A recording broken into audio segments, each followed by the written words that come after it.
Bien, nous sommes un peu en avance sur l'horaire. J'espère que tout le monde a pu rejoindre l'amphi, quoi qu'il en soit.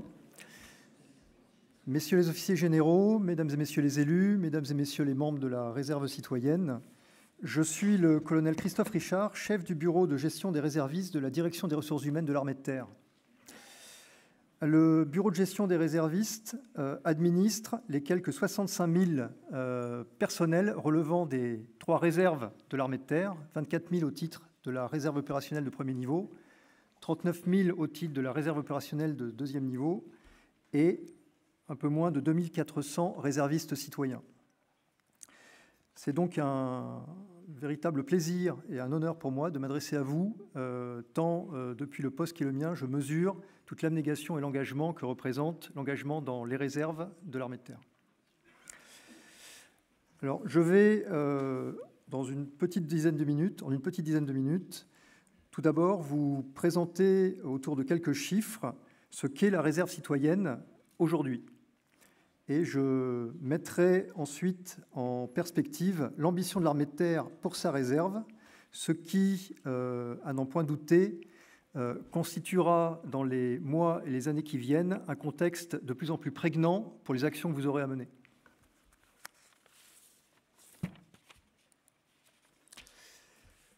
Alors, la réserve citoyenne de l'armée de terre a connu une forte croissance de ses effectifs ces 10 dernières années. En effet, elle a plus que doublé, passant d'un peu moins de 1000 réservistes citoyens que l'on comptait en 2014 à, très précisément, 2382 aujourd'hui. Il est à noter que ces dernières années, le rythme des renouvellements au sein de la réserve citoyenne s'est accru. Et notamment, nous avons connu une année 2023 avec de très forts recrutements, puisque nous avons enregistré 483 nouveaux agréments pour la seule année 2023. L'ancienneté moyenne des agréments, aujourd'hui, est de 4 ans. Donc il faut noter que c'est tout juste au-dessus de la limite du renouvellement des agréments de 3 ans. Enfin,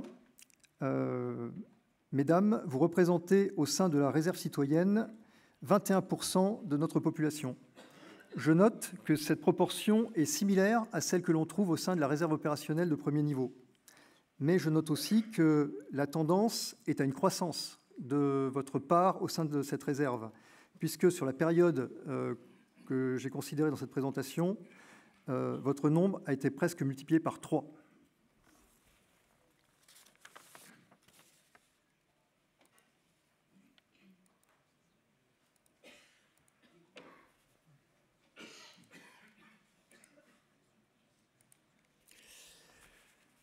Voilà. Vous êtes une population très majoritairement composée de seniors. 78% d'entre vous ont plus de 50 ans et 40% plus de 65 ans.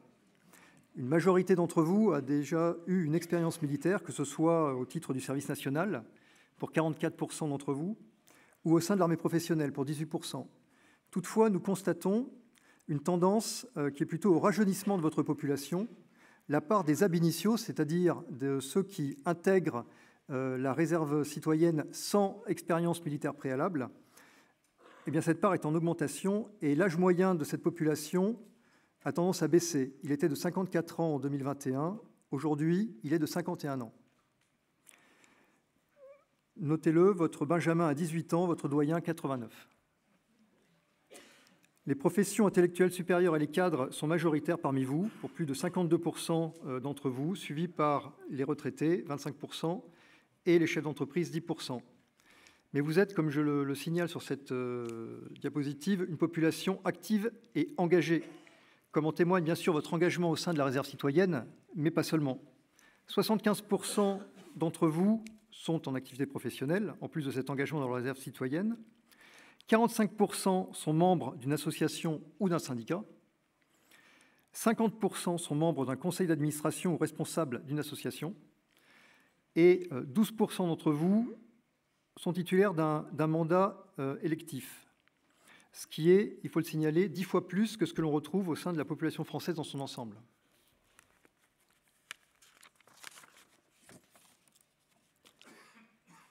Alors, où et comment êtes-vous employés ? Alors, près du quart d'entre vous sont employés en zone terre nord-est, 17% en zone sud, 16% en zone IDF, 15% en zone nord-ouest, 10% pour la zone sud-ouest et 8% pour la zone sud-est. Notez que 9% des réserves citoyens servent outre-mer ou à l'étranger et que l'on compte notamment plus d'une centaine de réservistes citoyens en Afrique, principalement au Sénégal, en Côte d'Ivoire, au Gabon et à Djibouti. Vous êtes majoritairement employés au sein de la chaîne OTIAD, donc en relais de la présence des armées sur les territoires, pour 63% d'entre vous. 32%, soit 759 réservistes citoyens, servent au profit des régiments et des grandes unités de l'armée de terre. Et nous notons que cette part est croissante. On a vu notamment, entre 2021 et 2023, une croissance de près de 20% des réservistes citoyens engagés auprès d'un régiment de l'armée de terre.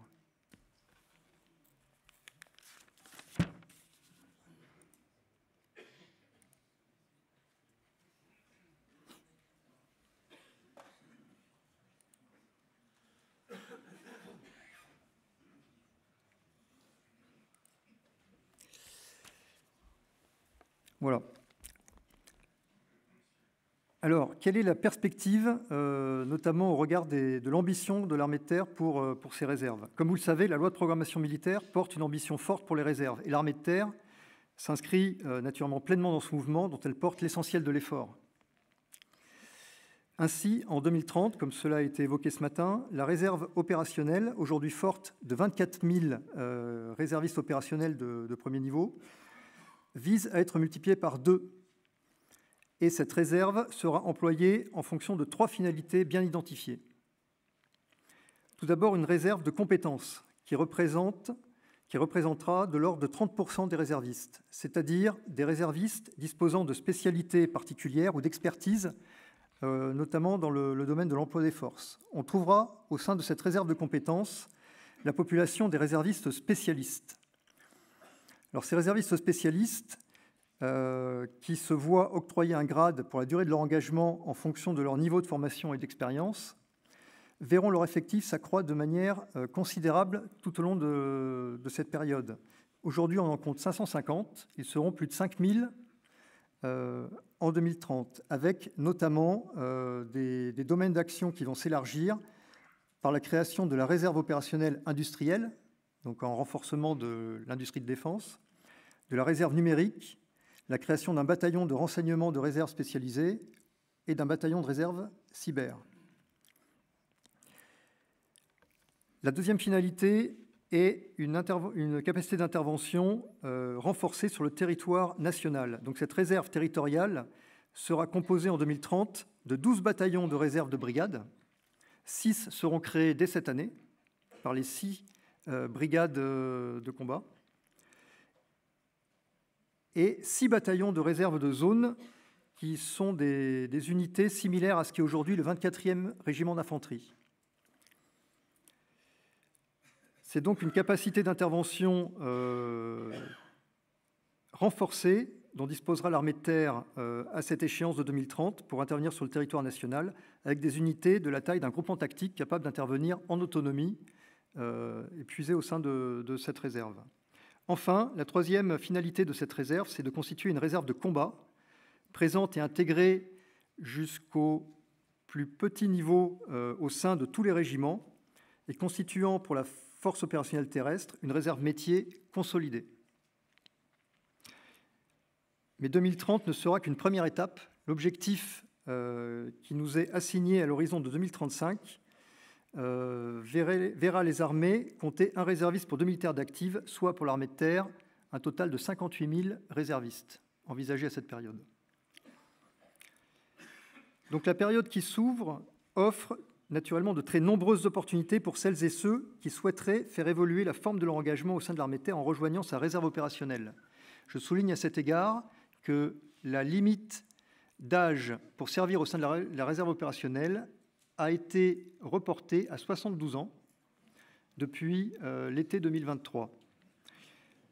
Nous constatons à cet égard un flux relativement stable de passage de la réserve citoyenne vers la réserve opérationnelle de premier niveau. Ce flux était d'un peu plus d'une centaine de personnes par an. En 2023, les chiffres ont un peu augmenté. Nous avons connu 123 recrutements au sein de la RO1 en provenance de la réserve citoyenne, ce qui est très certainement un fait qui s'explique par la limite d'âge unique à 72 ans. Certains anciens réservistes opérationnels qui avaient choisi de poursuivre leur engagement au sein de l'armée de terre dans les rangs de la réserve citoyenne ont en effet profité de ces nouvelles dispositions statutaires pour reprendre du service au sein de la RO1.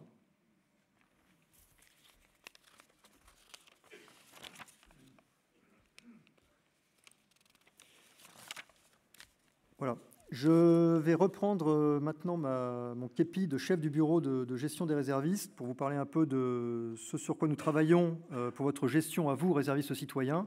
Sachez qu'au sein du bureau, une cellule s'occupe de la réserve citoyenne à plein temps. Donc vous trouverez en toutes circonstances des interlocuteurs parfaitement au fait de votre statut pour répondre à toutes vos questions. Donc nous visons, dans le cadre de la réécriture de l'instruction du 27 mars 2016 relative à la réserve citoyenne, à simplifier tout ce qui est de l'ordre des démarches et des conditions d'exécution de votre mission. Donc simplification dans la constitution du dossier initial et du renouvellement de l'agrément, avec notamment un contrôle primaire qui désormais n'est plus demandé au niveau central mais sera conservé au niveau zonal. La possibilité pour vous d'être muté, et donc ce ne sera plus la peine de rompre l'agrément pour en renouveler un nouveau si vous deviez changer d'autorité militaire de rattachement, on devra pouvoir vous réaffecter. Enfin, vos autorités militaires de rattachement ont la possibilité de vous éditer une carte d'identité multiservice pour faciliter, en fonction du besoin, votre accès aux différentes emprises où vous serez amené à intervenir.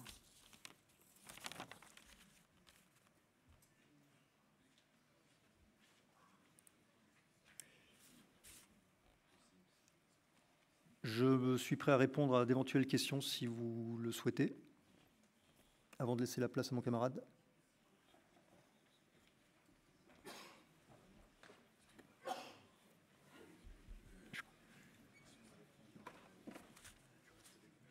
Oui, je réponds. D'accord. Il y avait une question. Il y a une question à la prendre.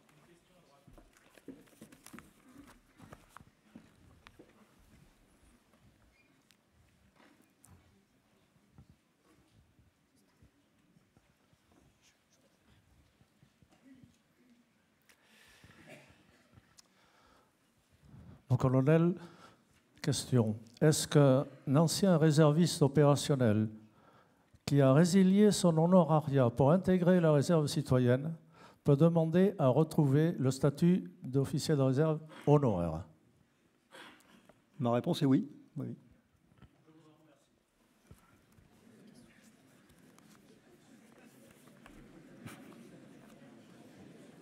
Raoul Bonaduret. Oh, ça marche. Ça marche? Vous entendez? Oui, je vous entends, oui. Raoul Bonaduret, donc je suis au premier REC, je suis commandant de réserve. Ma question rejoint les attentes du général Schill, qui est d'augmenter l'efficacité de la réserve. L'idée serait peut-être de construire des groupements par spécialité. Je pense par exemple à la cyber, moi je suis dans ce domaine. On pense à d'autres, l'industrie. Ça permettrait sans doute de faire émerger ces compétences de manière beaucoup plus efficace.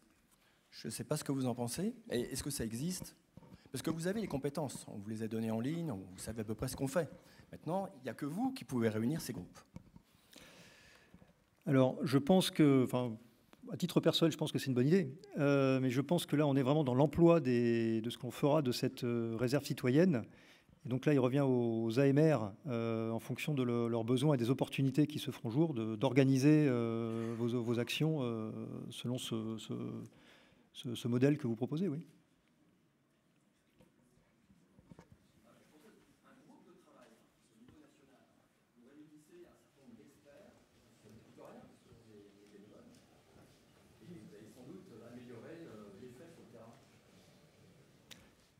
Certainement.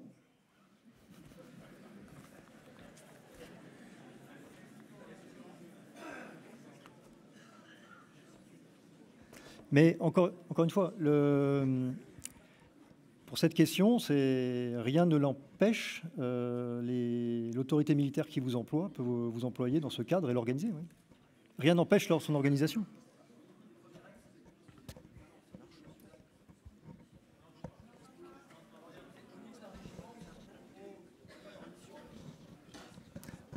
D'accord. Donc ce que vous souhaiteriez, c'est qu'on arrive à identifier des marquants qui puissent vous mieux identifier les compétences que vous pouvez le panel de compétences que vous pouvez proposer au titre de vos différentes expertises pour l'armée de terre. D'accord, oui, bon, c'est une question à laquelle effectivement on pourra réfléchir.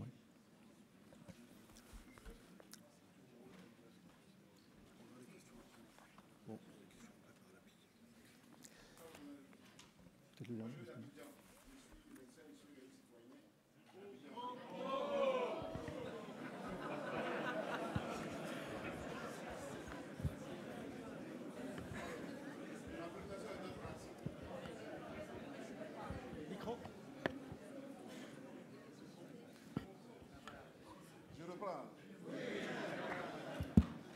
Je suis le docteur Latte, je suis médecin radiologue et médecin du sport. Alors, je suis réserviste citoyen à Abidjan, en Côte d'Ivoire. Et ma question est d'autres pratiques. Lorsque je retourne à Abidjan, comment je fais pour le rayonnement, quelle activité je mène pour le rayonnement de l'armée de terre via la réserve citoyenne par rapport aux Jeux olympiques? De façon concrète, je fais quoi? Alors, même si je connais Abidjan et pour y avoir servi, je ne suis pas forcément le mieux placé pour vous donner la réponse. Je pense que cette question, il faut l'adresser au Comfort. Voilà, c'est lui qui saura vous orienter et vous dire comment il attend un appui de votre part en termes de rayonnement là où vous êtes employé.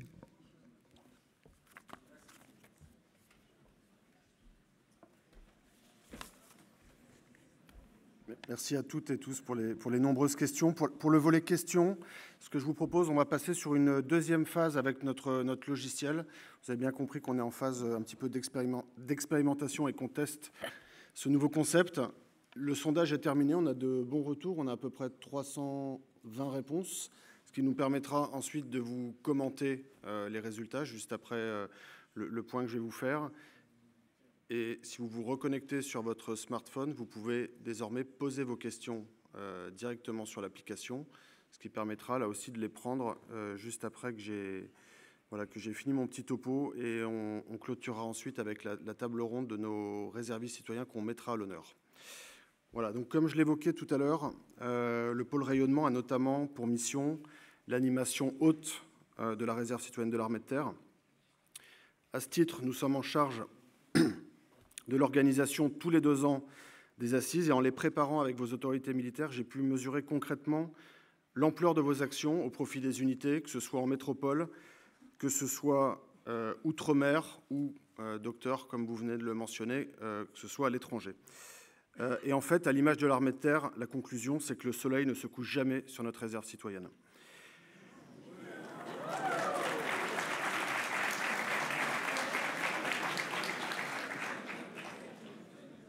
Voilà. Et au-delà du volet théorique, on a la chance aujourd'hui d'avoir des réservistes citoyens qui nous viennent des 4 coins du monde. C'est une grande richesse et on en est très heureux, bien évidemment. Partout, vous êtes des ambassadrices et des ambassadeurs de notre armée de terre, et il est très clair que votre engagement contribue indéniablement à notre force. Je peux vous assurer que de voir cet amphifoche plein aujourd'hui et la manière dont vous avez massivement répondu présent pour ces assises, physiquement ou en ligne, sont une grande satisfaction et une grande fierté pour l'armée de terre. Si je n'avais qu'une chose à dire aujourd'hui, ce serait bravo, merci, continuez comme ça, car l'armée de terre a besoin de vous. Pas d'assises non plus sans une équipe d'organisation solide, sur la brèche depuis plusieurs mois, et j'en profite pour remercier mes équipes, et notamment les réservistes citoyens qui font partie de l'équipe du pôle rayonnement, qui sont particulièrement investis dans la préparation de cette mission. Merci et bravo à vous aussi.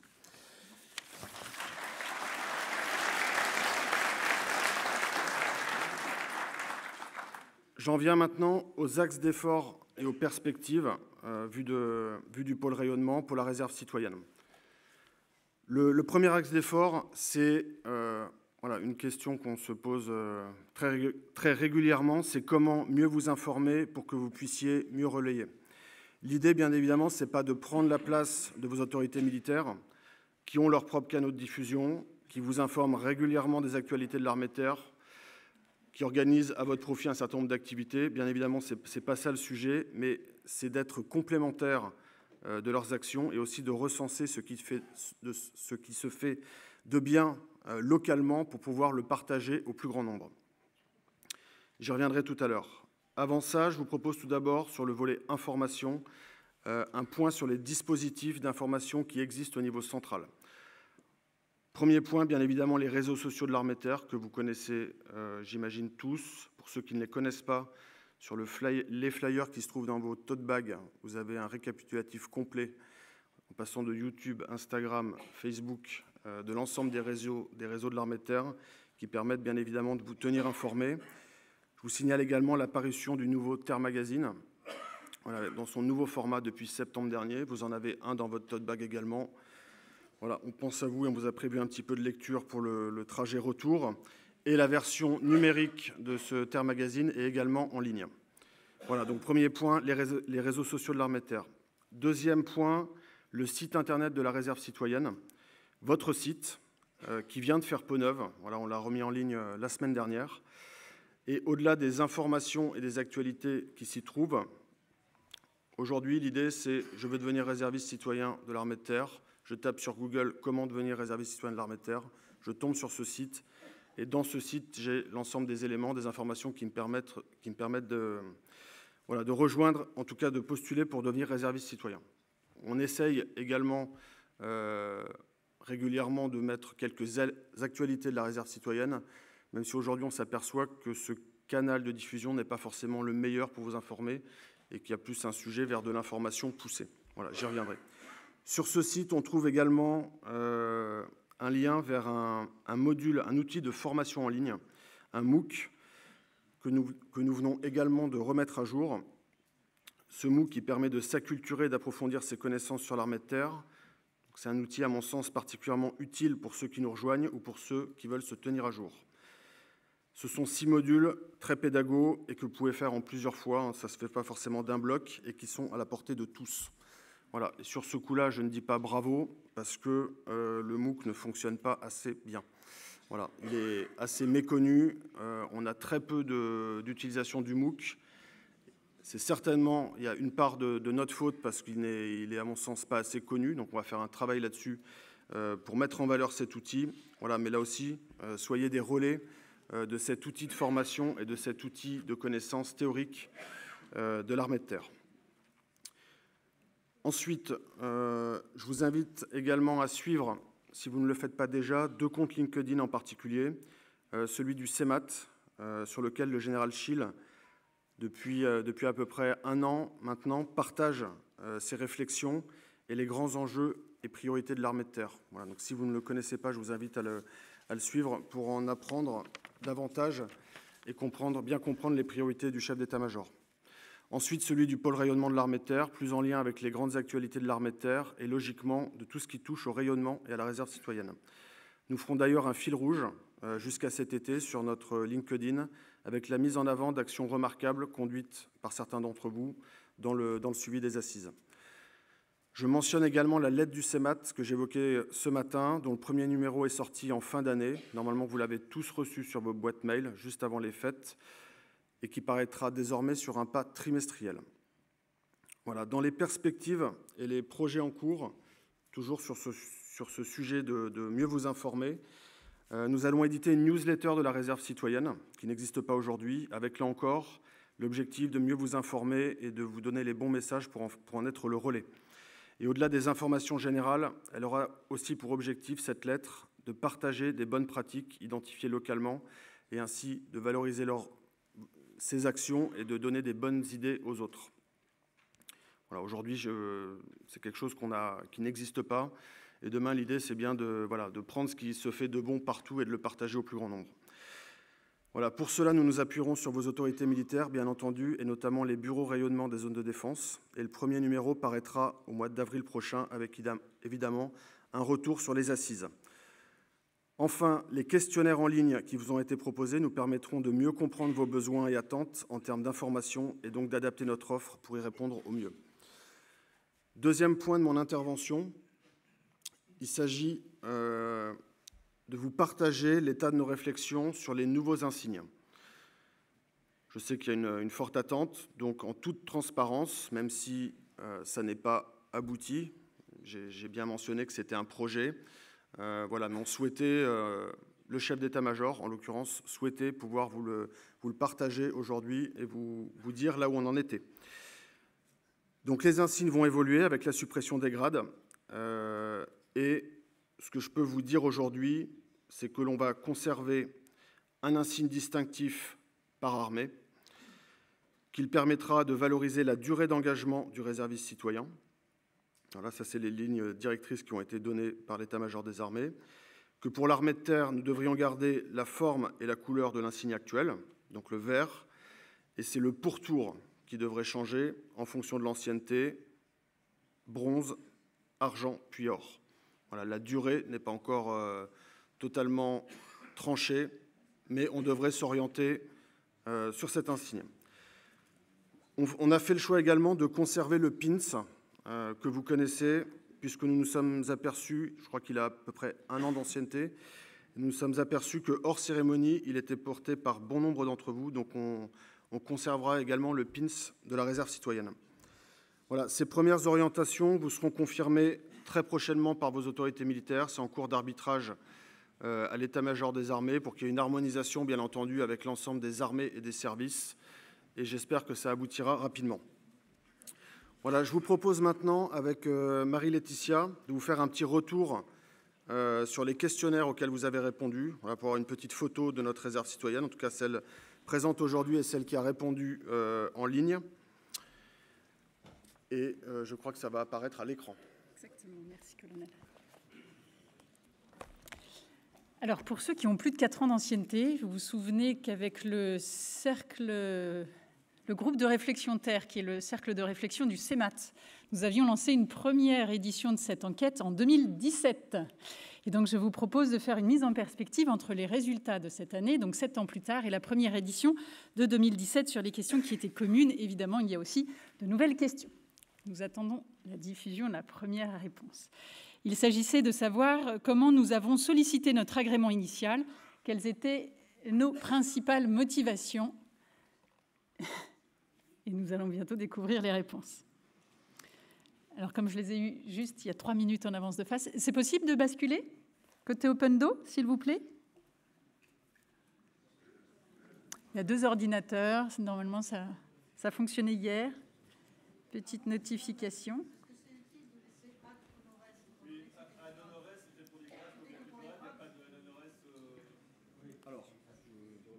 C'est en cours. Voilà, c'est en cours. Oui, ça fait partie des interrogations, le Adonores. Excusez-moi, mais maintenir, je sais que vous aimez bien l'armée, bronze, argent, or. Oui. Mais il y a normalement les décorations pour ça, pour récompenser l'engagement. Est-ce que ça ne fait pas double emploi? Là, on ne parle pas de récompenser l'engagement, parce que pour ça, il y a d'autres, on l'a bien vu ce matin pendant la cérémonie, il y a d'autres façons de récompenser les gens qui se distinguent. Là, c'est bien de matérialiser la durée de l'engagement, le temps dans la réserve citoyenne.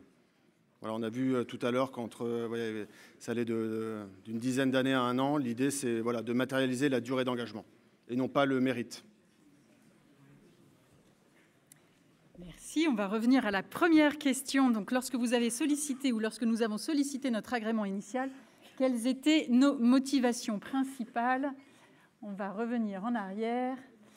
Eh bien, les réponses sont assez stables en fait par rapport à il y a 7 ans. Notre première motivation, dans une seconde, vous voyez, ça rame un tout petit peu. Notre première motivation, je vous l'annonce par avance de phase, à 81%, on était à 80%, contribuer au lien armée-nation. On revient en arrière, une petite seconde.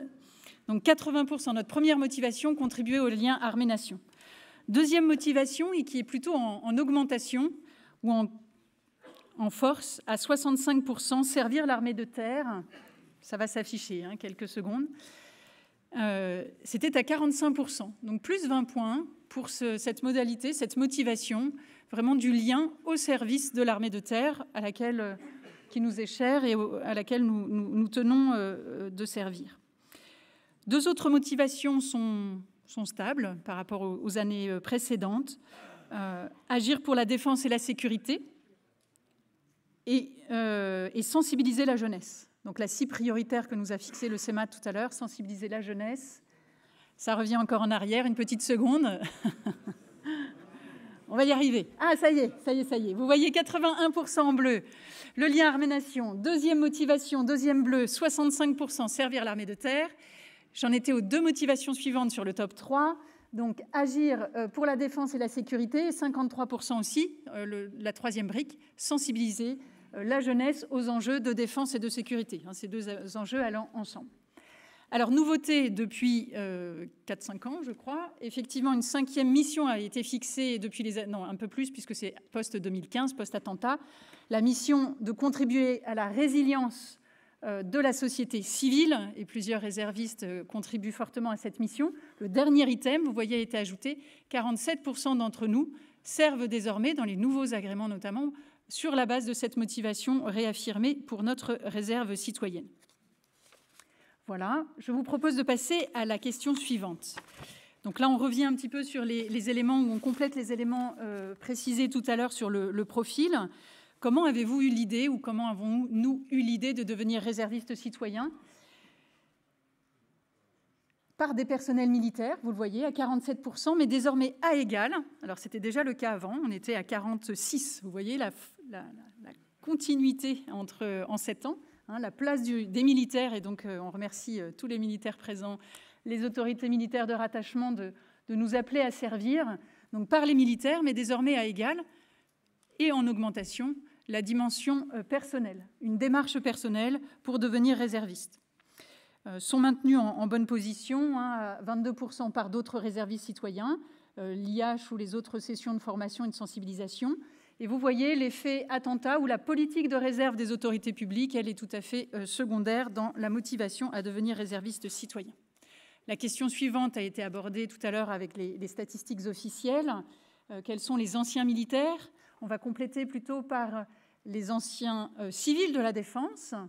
J'ai été donc les premiers, donc la variable officielle, c'était 18%, qui nous a été dit tout à l'heure, ont servi dans l'armée de terre sous l'uniforme, donc les 16 et les 12. J'ai été donc civil de l'armée de terre ou de la défense, 5%, là aussi assez stable. Et donc nous sommes très nombreux à ne pas avoir eu de lien et ne pas avoir servi au sein du ministère ou au sein de l'armée de terre, ce qui souligne l'importance de la formation.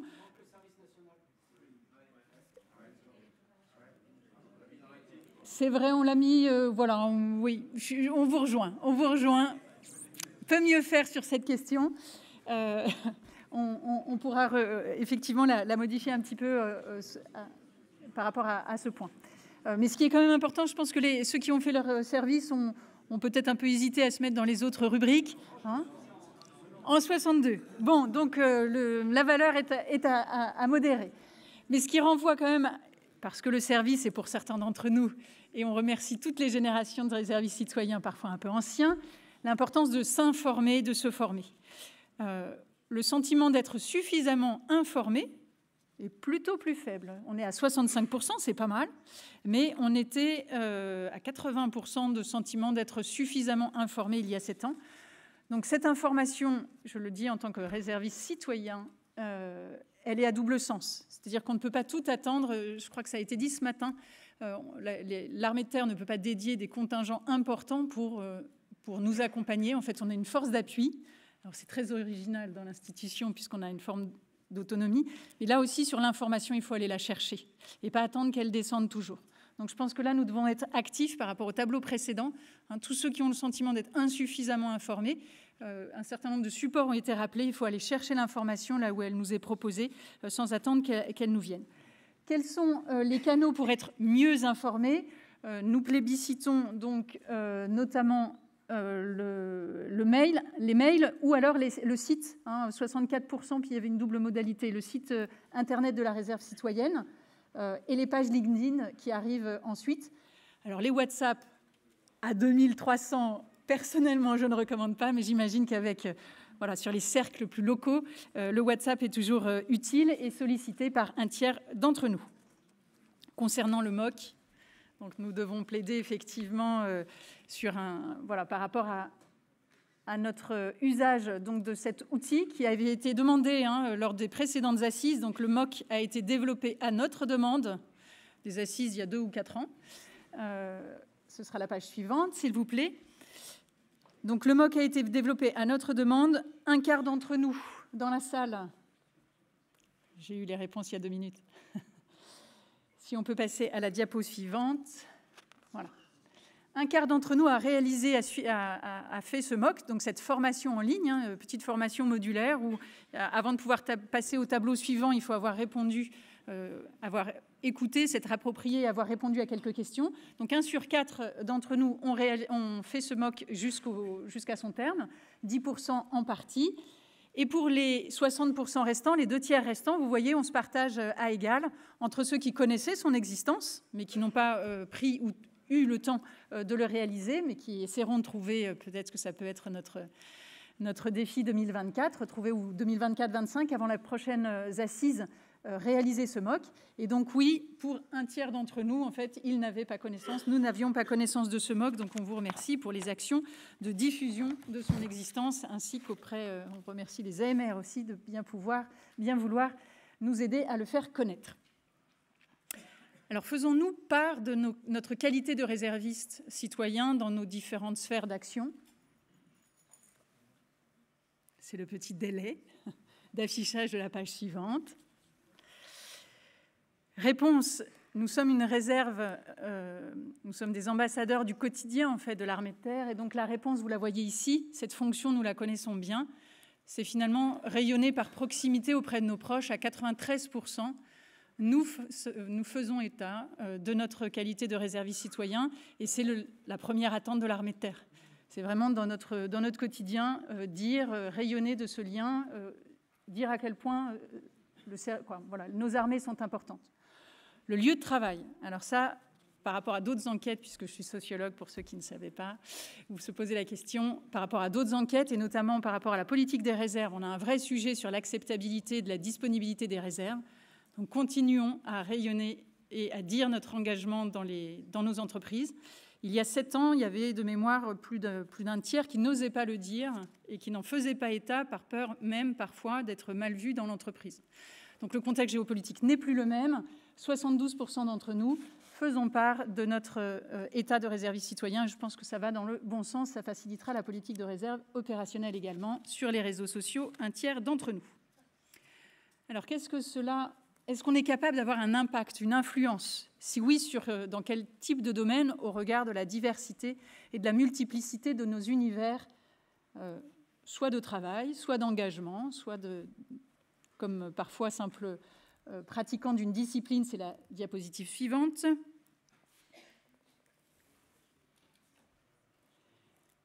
Avons-nous un impact dans nos cercles respectifs du fait de notre qualité de réserviste citoyen? Donc, dans le monde associatif, vous voyez, c'est la première sphère dans laquelle il nous semble que cette double appartenance, c'est-à-dire le fait d'être actif, engagé ou simple bénévole dans l'associatif, est un lieu dans lequel on évoque aussi, on fait le lien, on peut faire le lien avec notre statut de réserviste. Donc ça, c'est un point important. Puis, dans le champ professionnel, la vie politique et l'administration. Et la vie politique, vous l'avez entendu de la part de notre CEMAT, c'est une sphère également de conviction à capter. Plus en retrait, l'espace culturel et médiatique, et encore plus en retrait, mais il va falloir que ça change cette année, le champ sportif. Puisqu'on l'a dit, il serait bon aussi de relayer la place du sport et de nos athlètes dans le champ sportif, donc ne pas hésiter à le faire. On a une petite marge de progression dans ces domaines. Alors, quelles sont les réactions ? Lorsqu'on évoque le fait que nous sommes réservistes citoyens, ce sera la diapositive suivante, quelles sont les réactions des uns et des autres à notre endroit, puisque ce n'est pas à notre rencontre, puisque les réactions sont positives. Vous le voyez ici, cela suscite une forme de curiosité neutre, plus positivement pour 70% d'entre nous de l'intérêt, mais également des encouragements, un soutien pour un réserviste citoyen sur 2 qui se dit dans le regard des autres, de la société civile, soutenu dans son engagement. Et vous voyez que les réactions négatives sont minoritaires, elles ne sont pas inexistantes. 9% d'entre nous rencontrent du scepticisme, 6% de l'incompréhension, 1% de la désapprobation, 12% de l'indifférence. Et c'est là où nous avons tout notre rôle de témoignage, de mobilisation pour l'esprit de défense, le lien armée-nation, de l'admiration pour un tiers d'entre nous. Voilà. Je pense qu'on n'a pas besoin d'être admiré, mais tant mieux si on peut susciter de l'admiration. Espérons susciter des vocations. Alors, nos activités, ce sera le dernier tableau global avant nos attentes. Les activités auxquelles nous participons, des cérémonies militaires, des prises d'armes, ça c'est quelque chose qui est généralisé et que nous devons maintenir, puisqu'en fait c'est le signe de notre appartenance. Les moments, c'est important d'être proche dans tous ces temps, les commémorations, les lieux de mémoire, ainsi que la visite des régiments. L'engagement auprès de la jeunesse est également très, très fort. Vous le voyez ici à l'écran. Le ravivage de la flamme est plus facile quand on est en Île-de-France. C'est déjà le cas d'une personne, d'un réserviste sur 3. Donc poursuivons en ces domaines. Alors quels sont nos domaines d'action? Là, c'était plus les activités, signes d'une certaine manière symboliques et importantes. Les domaines d'action. Alors, je les découvre en direct avec vous. À 66%, le devoir de mémoire. Et donc, je regarde rapidement aussi la comparaison. Et là, on est même un petit peu plus haut qu'il y a 7 ans. Donc, le devoir de mémoire et la promotion de l'esprit de défense en numéro 1. La communication, les événements, le rayonnement de l'armée de terre. Et donc, ça, on est tout à fait dans des proportions identiques, même un petit peu plus fortes encore. La mobilisation des compétences professionnelles. Alors là, on fait un x2, on était à 25% il y a 7 ans. Donc, je dirais une professionnalisation, et ça, c'est bon signe. Ça veut dire que nos AMR savent nous employer utilement. Donc, on espère progresser encore en ce sens. Vous l'avez évoqué, j'ai des capacités, voilà, utilisez-moi, employez-moi pour mes qualités. Donc, 44%, la mobilisation des compétences professionnelles à titre bénévole et gratuit au service de l'armée de terre. Viennent ensuite le lien armée-nation à égalité, et enfin les œuvres sociales de l'armée de terre, l'animation des réservistes, les actions en faveur de la résilience de la société civile. Vous voyez en bonne place un réserviste sur 5, alors que c'est une, je dirais, fonction nouvelle depuis 2015. Dernière vue, que peut-on améliorer aujourd'hui pour soutenir notre engagement? Et cela permettra d'ouvrir également le temps des questions-réponses. Alors, il nous faut, nous dites-vous, à la fois de la mise en valeur des réservistes, par une carte militaire, par d'autres supports, être identifié, parfois même auprès d'un certain nombre de militaires qui ne connaissent pas toujours ce statut et notre rôle, et puis pouvoir connaître des petites phases, quand on en a la disponibilité, d'immersion au sein de l'armée de terre, pour bien rayonner, pour vous comprendre. On a besoin de tremper dans la boue, comme on dit, pour tous ceux qui ont fait un stage d'acculturation. Ça nous fait du bien également, évidemment, pour la cohésion. Des relations plus étroites ou aussi étroites que possible avec l'autorité militaire de rattachement et de la communication. Donc ça, on l'a déjà dit tout à l'heure, 47%, que ce soit sous toutes ses formes, le livret d'accueil, les guides de bonne pratique. Vous voyez que finalement, toutes nos propositions là sont retenues, des temps de partage, de cohésion avec l'unité, bien comprendre et faciliter, ça c'est le point dur, qui a toujours été difficile.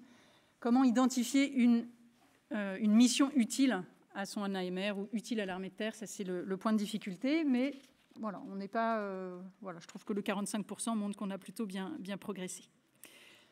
Voilà je dirais le relais que nous vous passons pour nous permettre de toujours mieux vous servir, et on remercie vraiment l'armée de terre aussi de nous permettre d'être actifs à vos côtés.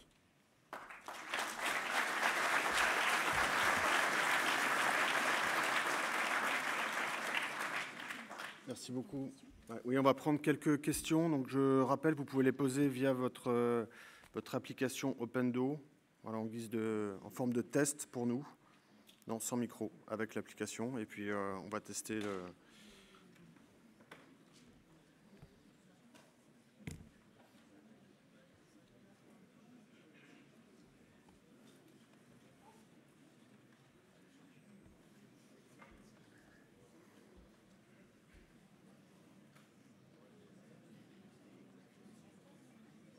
Vous voulez vous installer ?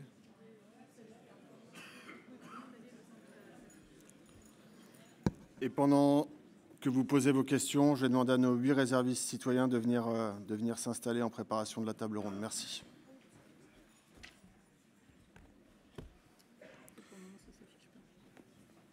Bon, on doit avoir un petit problème technique. On va prendre une ou deux questions au micro. Sybille, on va prendre des questions au micro. Madame.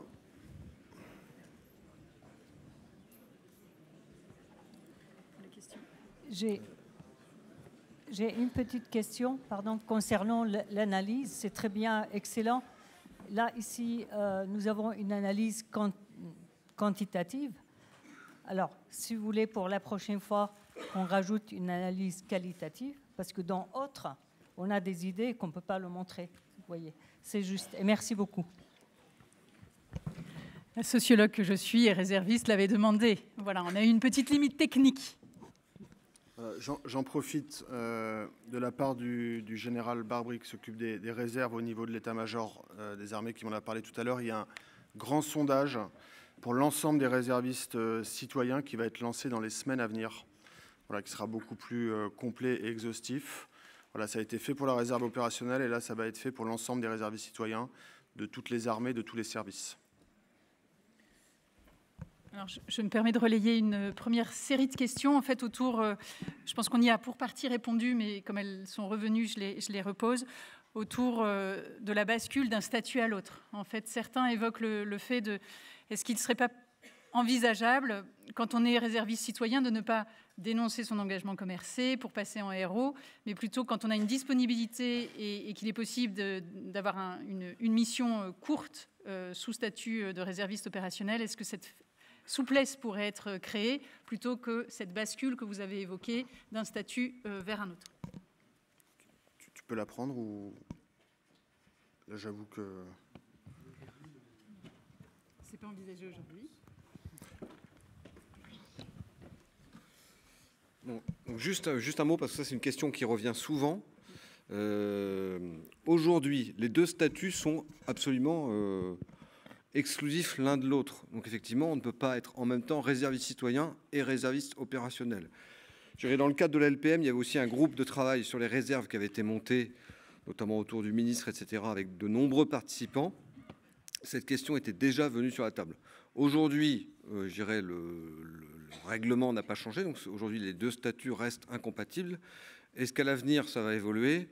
Je n'ai pas la réponse aujourd'hui, ça c'est sûr. C'est-à-dire, en fait, ce qui serait notamment pratique, c'est effectivement de manière temporaire, c'est-à-dire je suis réserviste citoyen, puis à un moment donné, pendant, je sais pas, une semaine, une quinzaine de jours, j'ai envie d'être réserviste opérationnel pour conduire une mission spécifique. Je pense que c'est plutôt ça le sens de la question telle qu'elle est posée. Effectivement, de mon point de vue, c'est quelque chose qui serait assez intéressant. Voilà. En tout cas, aujourd'hui, ce n'est pas possible. Et à l'avenir, on va travailler pour peut-être faire évoluer en ce sens-là. Alors, il y a tout un sujet, puisqu'on a dit que notre réserve citoyenne était mixte. Elle peut être... voilà, vos autorités peuvent vous confier une mission sur expertise ou parce qu'ils mettent... ils font un appel à volontaires ou à bénévolat. Ça peut être une mission d'initiative. Alors, il y a des questions autour de cette initiative. Je dis juste un tout petit truc. En 2017, on avait découvert qu'en fait, il y avait le nord de la Loire et le sud de la Loire. En fait, les AMR du sud de la Loire étaient beaucoup plus... fonctionnaient moins par initiative. En fait, c'était notamment l'Est, le Grand Est, le Nord et l'Île-de-France qui fonctionnaient, qui avaient une réserve beaucoup plus forte d'initiative. Alors, il y a peut-être des histoires de culture. Alors, maintenant que nous sommes tous dans l'initiative et que vos AMR s'en réjouissent, voilà, il y a une question autour de comment on fait pour proposer ou pour fédérer des réservistes citoyens, les inviter à proposer des initiatives. Je pense que la réponse revient à vos AMR qui ont aussi un petit peu toute autonomie pour apprécier comment ils veulent vous animer. Hein, et donc ça, c'est quelque chose qui a à voir avec chaque AMR. Quand on a cette capacité à identifier un beau projet qui va dans le sens des armées, pour l'avoir vécu notamment auprès du gouverneur militaire de Paris, qui est cohérent dans sa logique et son intention de servir, qu'on sait rendre compte, en général, on est toujours validé. Donc voilà pour les petites questions. Donc oui, pouvons-nous proposer ? Oui. Par contre, pouvons-nous faire tout ce que nous proposons ? Non. Ça demande la validation des AMR. crois que c'est bon. Alors là, je pense qu'il y a une notion un petit peu de cercle vertueux. C'est-à-dire que les initiatives nourrissent d'autres initiatives, etc. Donc s'il y a une forme d'entreprise, de créativité, effectivement, d'une part, la réserve citoyenne sera mieux connue des autorités militaires. Du côté des autorités militaires, cette créativité va aussi naître. Et donc, pour moi, c'est quelque chose qui est cumulatif. Donc je crois qu'il y a aussi, il ne faut pas se décourager. Je pense qu'on est sur une pente ascendante. Donc n'ayez pas peur de proposer des initiatives. Voilà, ce qui fait relais avec une question. Demander à chacun d'entre nous de donner une action qu'il a réalisée, les compiler par thème et nous les envoyer. Voilà, on est exactement dans ce qu'on évoquait tout à l'heure, à la fois sur la partie prise d'initiative, sur la partie force de proposition et sur la partie meilleur partage de l'information.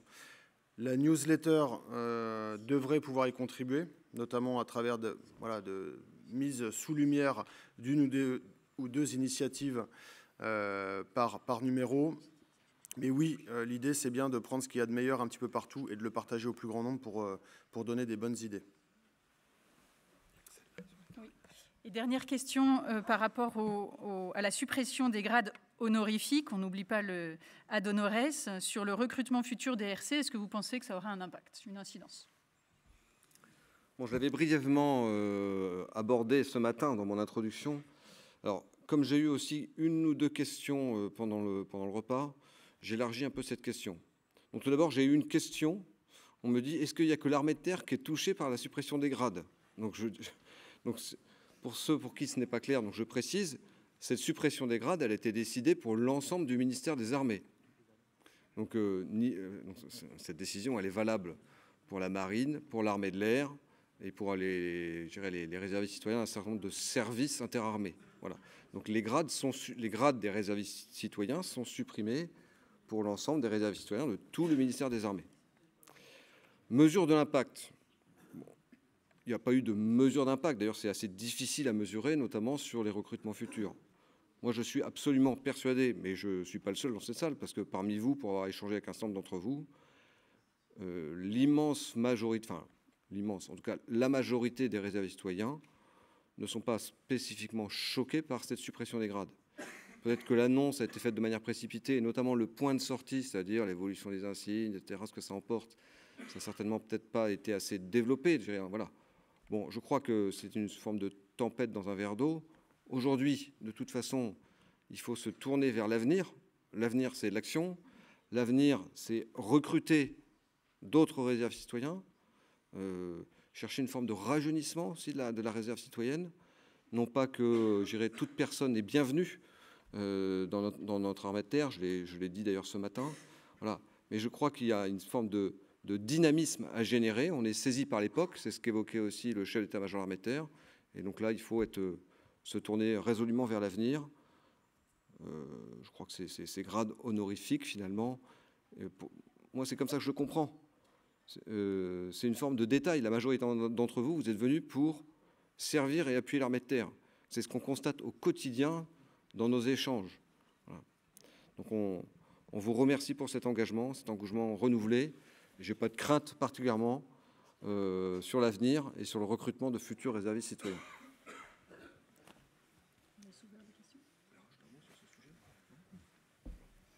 Aude, on vous laisse la main pour l'animation de notre dernière table ronde. Fonctionne oui. Donc, merci messieurs les officiers. Donc maintenant, on attaque la deuxième table ronde avec toute une série, entre guillemets, de réservistes citoyens qui vont chacun témoigner de l'action, de ce qu'ils font en fait chez eux. Alors sur scène, on a un Mistigris, mais qui va être le porte-parole de son... Oui, je parle de vous. Qui va être le porte-parole de son réserviste citoyen. Donc en fait, ils vont se présenter. Enfin, l'idée, c'est que je les laisse parler. Bon, je suis là quand même parce que j'aime bien poser des questions au cas où, ou pour remettre dans le droit chemin s'il y en a un qui s'égare un peu trop. Mais l'idée, c'est que voilà, chacun, ils vont se présenter, vous expliquer pourquoi et comment ils sont rentrés dans la réserve citoyenne et en fait, quelle est leur action très concrètement aujourd'hui. Alors, on va commencer avec vous. Jessie, ou Jessie, comme on dit. Oh yeah. Alors, Jessie Colliez, je donne votre âge, ça ne se fait pas, mais je suis une femme, donc 44 ans. Vous êtes commandant de bataillon de la réserve citoyenne d'outre-mer au 5e RIAOM, situé à Djibouti, donc on prend un peu le soleil avec vous. Vous êtes archéologue, mais aussi chercheuse au CNRS. Donc, rapidement, quel a été votre parcours pour que vous plongiez dans ce bain de la réserve ? Merci, vous m'entendez ? Oui, bien alors il faut coller le... Faut coller, ah voilà. Voilà. Merci Aude, bonjour à toutes et à tous. Donc effectivement, je suis archéologue, chercheuse au CNRS, rattachée à un laboratoire d'archéologie, donc le laboratoire TRACE. Et en fait, je dirige des fouilles archéologiques en République de Djibouti depuis plus de 10 ans, où je travaille à la reconstitution des modes de vie et de pensée des sociétés passées, et aussi des climats et des milieux naturels dans lesquels ont évolué ces sociétés, entre le paléolithique et le néolithique, si vous vous souvenez de vos cours au collège. Et donc, je dirige des opérations archéologiques dans des milieux isolés, dans des milieux arides, notamment dans le sud-ouest du pays, où se trouve une base militaire, les forces françaises stationnées à Djibouti, et un régiment, le 5e régiment Interam d'outre-mer. Donc, parce qu'on est dans des milieux arides et difficiles, eh bien, on a souvent dans nos missions scientifiques des véritables expéditions avec lesquelles pour lesquelles je suis accompagnée de climatologues, de géologues, de sédimentologues. Eh bien, on a besoin d'un soutien logistique, technique, d'un renfort. Et c'est comme ça, finalement, que moi, j'ai rencontré les armées françaises, l'armée de terre à Djibouti. Mais cette rencontre avait existé bien avant ma prise de direction de cette mission archéologique, c'est-à-dire dès les années 80. En fait, les militaires français venaient aider les archéologues sur les fouilles archéologiques, en venant en sécurité, en apportant de l'eau aux archéologues. Et finalement, quand j'ai repris la direction il y a 10 ans de cette mission, c'est un renouvellement qui s'est opéré, et notamment autour de 3 actions que je vais vous évoquer rapidement, si je ne dépasse pas le temps. Donc la première action, c'est notamment... le soutien des armées françaises, du 5e régiment, pas seulement du SEO à Djibouti, dans des missions scientifiques, des expéditions très complexes, notamment sur des lacs, où avec des climatologues, nous nous rendons pour faire des carottages sédimentaires comme dans les glaciers. Et ces carottes sédimentaires nous permettent de raconter des histoires paléoclimatiques, donc reconstituer les climats anciens. Et pour cela, il faut arriver à atteindre ces lacs. Et donc, on a fait une mission en mars dernier, grâce à des moyens héliportés, des convois terrestres du 5e régiment, des forces françaises. On a pu faire une mission scientifique, une expédition unique. Et là où le rayonnement culturel compte, là où la réserve citoyenne a compté, c'est qu'en fait, il s'agit de répondre à des enjeux sociétaux de demain, à savoir que se passe-t-il pour le climat. Nous, archéologues, climatologues, on reconstitue les climats passés, mais on modélise aussi les climats futurs dans des zones qui sont des hotspots. Donc la Corne de l'Afrique, c'est un des lieux qui, dans le futur, va être un des points les plus chauds de la planète. C'est un des lieux où la biodiversité disparaît très très rapidement, plus rapidement qu'ailleurs. Et naturellement, reconstituer les climats dans le passé et dans le futur, c'est identifier des niches écologiques favorables à l'implantation humaine, là où finalement les populations vont s'installer. Donc la mobilité des populations, où seront les ressources, donc des conflits sur les ressources. Donc en fait, ce travail qu'on a fait dans le cadre de la réserve citoyenne et avec l'armée française, c'est pour moi un merveilleux exemple de ce que l'on peut réaliser dans le service public, c'est-à-dire le domaine de la recherche, le mien, le domaine des armées, donc ici, pour répondre à des enjeux clés de demain. Ça, c'était la première action.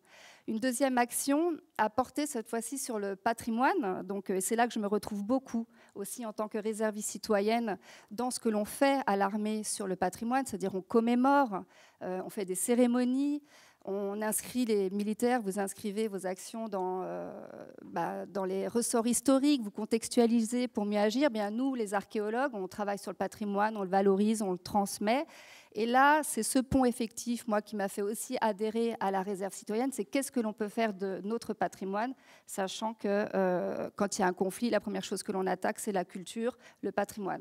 Donc, je fais vite, mais le président Macron avait demandé en 2017 à Ouagadougou que soit rendu aux pays anciennement colonisés leur patrimoine culturel. Et donc, les FFDJ, le 519 RT de Toulon, mais aussi le ministère de la Culture française, Le ministère de l'Enseignement supérieur et de la Recherche à Djibouti, l'ambassade de France, nous avons tous travaillé au retour des collections archéologiques qui étaient déposées depuis 40 ans en France, donc 20 mètres cubes, qui ont été ramenées de la France à Djibouti par convoi maritime porté par le 5e régiment interarmes d'outre-mer, par les FFDJ. Et ça a été exceptionnel, ça a été salué par le président de la République djiboutien, parce que finalement, quand un pays dispose de son patrimoine, il peut mettre en place des politiques de développement culturel. Ça peut être enseigné dans les écoles, ça peut être constituer des fonds muséographiques pour des musées nationaux. Donc là encore, moi, je me retrouve complètement dans la réserve citoyenne pour cette action de transmission et de conservation du patrimoine.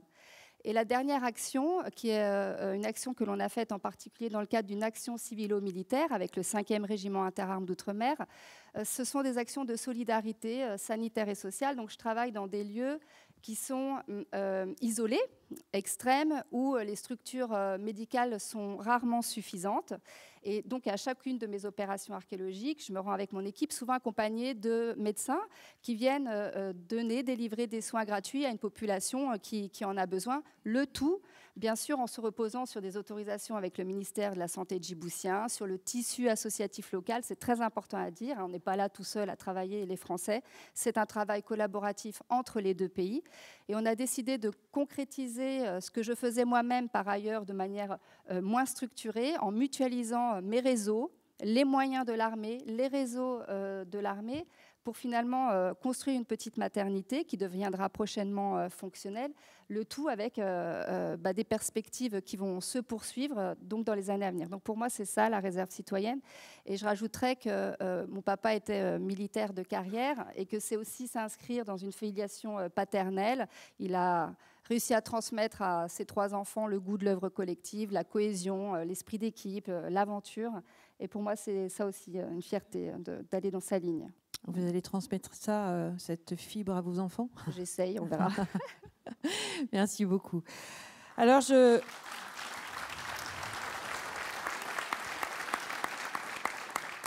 on part dans le Calvados avec vous, Daniel Diguet. Ça marche, oui. Oui, ça fonctionne. Et donc, vous êtes notre doyen, là. Hein, je peux dévoiler votre âge, c'est pas tout à fait, 80 ans. Donc, vous n'êtes pas... il paraît qu'il y en a un de 82. Je ne suis pas le plus vieux, non, je suis déçu, d'ailleurs. Vous êtes le cadet. Vous êtes lieutenant-colonel de la réserve, donc... Pour un mois encore. Ouais. Pourquoi ? Parce qu'on sera plus... Il n'y a plus de grade après. Ah, bah oui. Ouais. Alors, on en profite. Je suis dégradé. Donc, colonel... En fait, vous, la réserve citoyenne, c'est une fois que vous étiez à la retraite que vous êtes lancé dedans, en 2015 ? Oui, c'est ça. C'est ça ? C'est ça. Et donc, vous me disiez hier que vous étiez vous aviez fait un portfolio de toutes vos activités associatives et notamment... En particulier la réserve citoyenne. Voilà. En définitive, à la fin quand je suis arrivé à la retraite, vous savez, on a toujours peur du vide à ce moment-là. Ouais. J'étais déjà très investi dans la vie associative, puisque j'ai mené une carrière professionnelle et une carrière associative au sein du football national. Donc j'avais deux casquettes déjà. Je savais ce que c'était que la vie associative. Je crois que je suis tombé dans la marmite très tôt, sur la vie associative et le bénévolat. Donc j'ai ouvert mon portefeuille associatif en 2015 et j'ai découvert, un peu avant d'ailleurs, puisque je suis parti en retraite en 2005, et j'ai découvert d'abord ma commune, je suis devenu conseiller municipal, correspondant défense, et je voudrais revenir sur cette notion de correspondant défense qui a été assez peu évoquée aujourd'hui et auquel je voudrais qu'on y attache un peu d'importance dans la chaîne sur la reconstitution de la force morale. Vous avez une minute pour, vous avez une minute pour parler de ça. D'accord. Vous savez bien que vous allez me couper, je savais bien. Ouais. Non, donc c'est comme ça que je suis devenu réserviste citoyen, par curiosité. Donc je suis un de ceux qui ont répondu dans les 32% de curieux. Voilà. Donc je suis devenu réserviste citoyen en 2015, puis nommé par le DMD, le colonel Loulins, coordinateur de la réserve citoyenne en 2020. Et donc c'est 4 années un peu de travail que je présente ici et que je présente... en mon nom, certainement, mais au nom collectif des 44 réservistes citoyens que nous avons maintenant dans le Calvados. Et je voudrais qu'ils se lèvent s'ils sont capables de se lever au fond de la salle. Oh, voilà. Trop fort. Ah, mais vous êtes nombreux.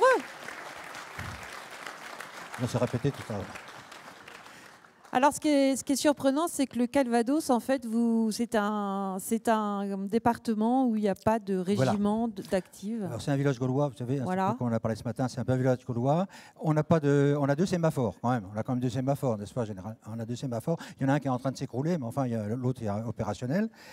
On a la chance, c'est pas dire la chance, on a les plages de débarquement qui sont un outil de rayonnement. Hein. On n'a pas d'unité opérationnelle, donc je prononce le nom toujours qu'il ne faut pas prononcer, qu'on est orphelin ou désert militaire. Et Dieu sait si c'est important, j'y reviendrai rapidement après dans les 5 minutes qui sont imparties, sur ce sujet-là. Je voudrais revenir sur les actions qu'on a menées. D'abord, on a une tenue spécifique, pas pour parader ou pour plagier les militaires, mais parce qu'un jour, j'étais pris pour un vigile.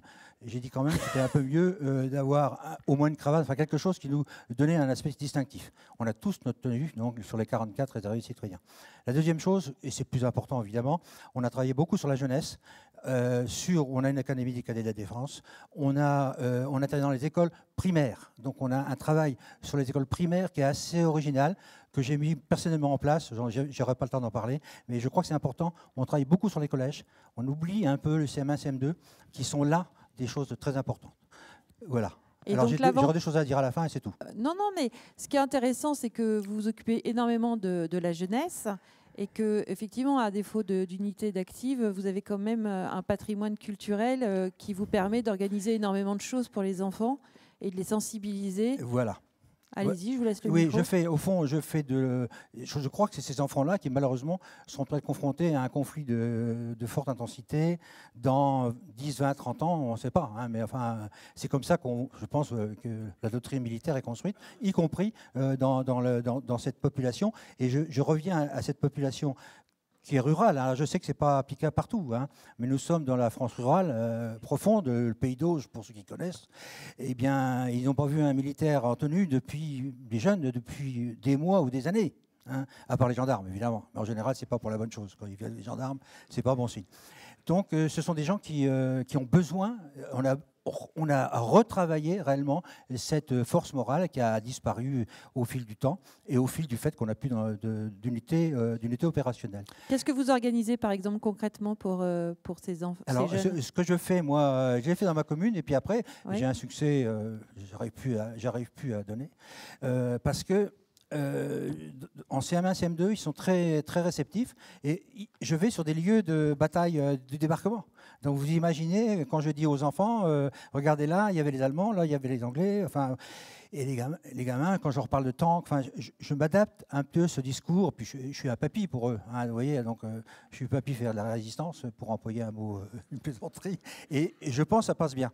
Hein, et c'est un message de convivialité, enfin c'est simple, hein, c'est pas du tout, et je vais pas leur raconter la guerre et toutes les horreurs de la guerre, évidemment, surtout pas devant. Voilà, donc ça, je l'ai fait moi-même, et à l'heure actuelle, je refuse du monde. À l'heure actuelle, je suis en train de former des formateurs pour arriver à... Je suis sur une dizaine d'écoles à l'heure actuelle et je ne peux plus continuer. Alors, je voudrais dire 2 choses pour conclure, si vous voulez. Bon, c'est mon message personnel et puis ceux de mon équipe. Je crois qu'il y a 2 choses par rapport à ce qu'on a fait ces 4 ans. Hein.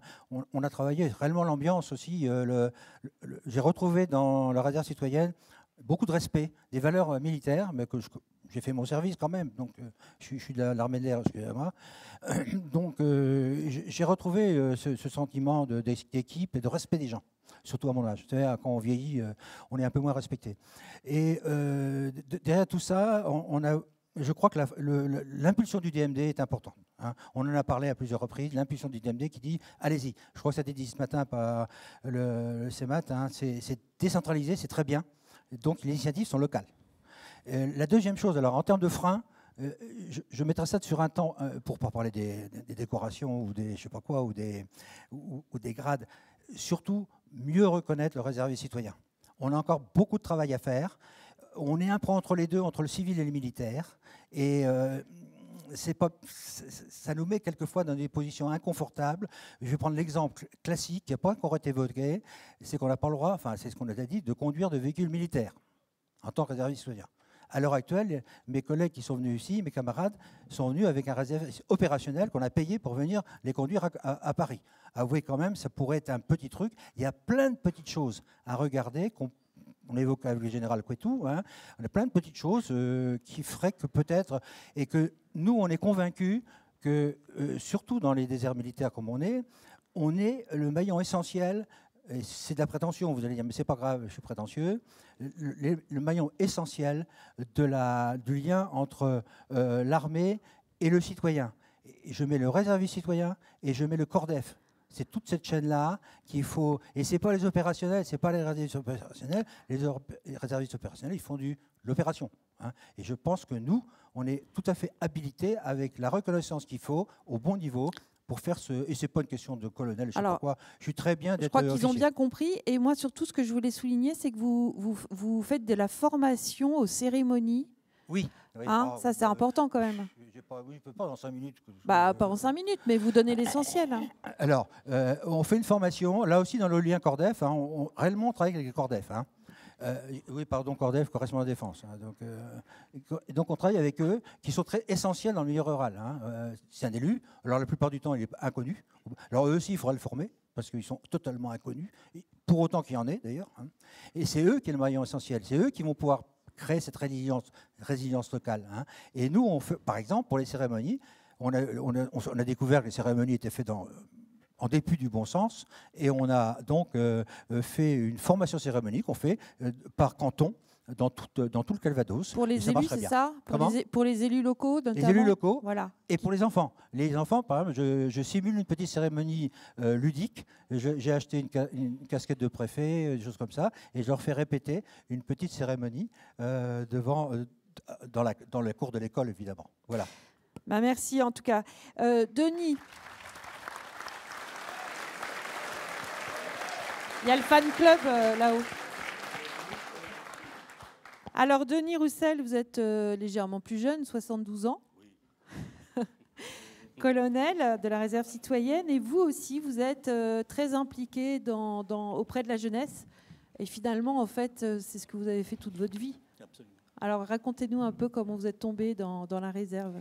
Alors, je suis tombé dans la réserve citoyenne. Enfin, Alors, le micro assez proche du menton, s'il vous plaît. Je me suis inscrit dans la réserve citoyenne par un hasard. Je me trouvais principal d'un collège de 700 élèves à 10 km de l'École nationale des sous-officiers d'active, dont je connaissais le nom, mais rien de plus. Et quand on est chef d'établissement, on a l'habitude de regarder à 10-15 km autour de notre établissement quelles sont les ressources qui peuvent être intéressantes pour nos élèves. Et à partir du moment où à l'ENSOA, il y avait le mot école, j'étais forcément curieux. Et j'ai pris contact avec cette école, sachant que je rencontrais le DMD, je ne savais pas encore ce qu'était un DMD à l'époque, un commandant avec qui j'avais sympathisé au cours des cérémonies du 11 novembre où j'amenais mes élèves, un certain nombre d'élèves du collège et des professeurs, et aux cérémonies du 8 mai. Et un matin, il est arrivé dans mon bureau, ce commandant, qui était DMD à Niort, en me disant est-ce que ça vous intéresserait de rentrer dans la réserve citoyenne? Et je me souviens lui avoir répondu du tac au tac parce que vous pensez que je n'ai pas assez de travail comme ça. Je ne savais pas du tout ce qu'était la réserve citoyenne, donc je le lui ai demandé évidemment. Il m'a convaincu d'adhérer et c'est ainsi qu'en 2006, je suis rentré dans la réserve citoyenne. C'est ma 18e année. J'en suis à mon 6e engagement. Mon 6e contrat que je vais terminer au mois de novembre. Et vous allez rempiler? Comment? Et vous allez rempiler? Oui, je pense. Sans grade? Tant que je me sens en forme, oui, sans grade, il n'y a pas de problème. Et en 2007, de fil en aiguille, j'ai fait la session régionale de l'Institut des hautes études défense nationale, de l'IHEDN, qui m'a passionné. Et puis, je suis devenu vice-président de l'association des membres de l'Ordre des Palmes académiques pour le département des Deux-Sèvres. Et donc, le contexte était là pour que je puisse agir dans la réserve citoyenne. Alors, agir comment? Agir pour moi selon 3 axes, à partir de mes compétences, de ce que je sais faire et de ce que j'aime faire.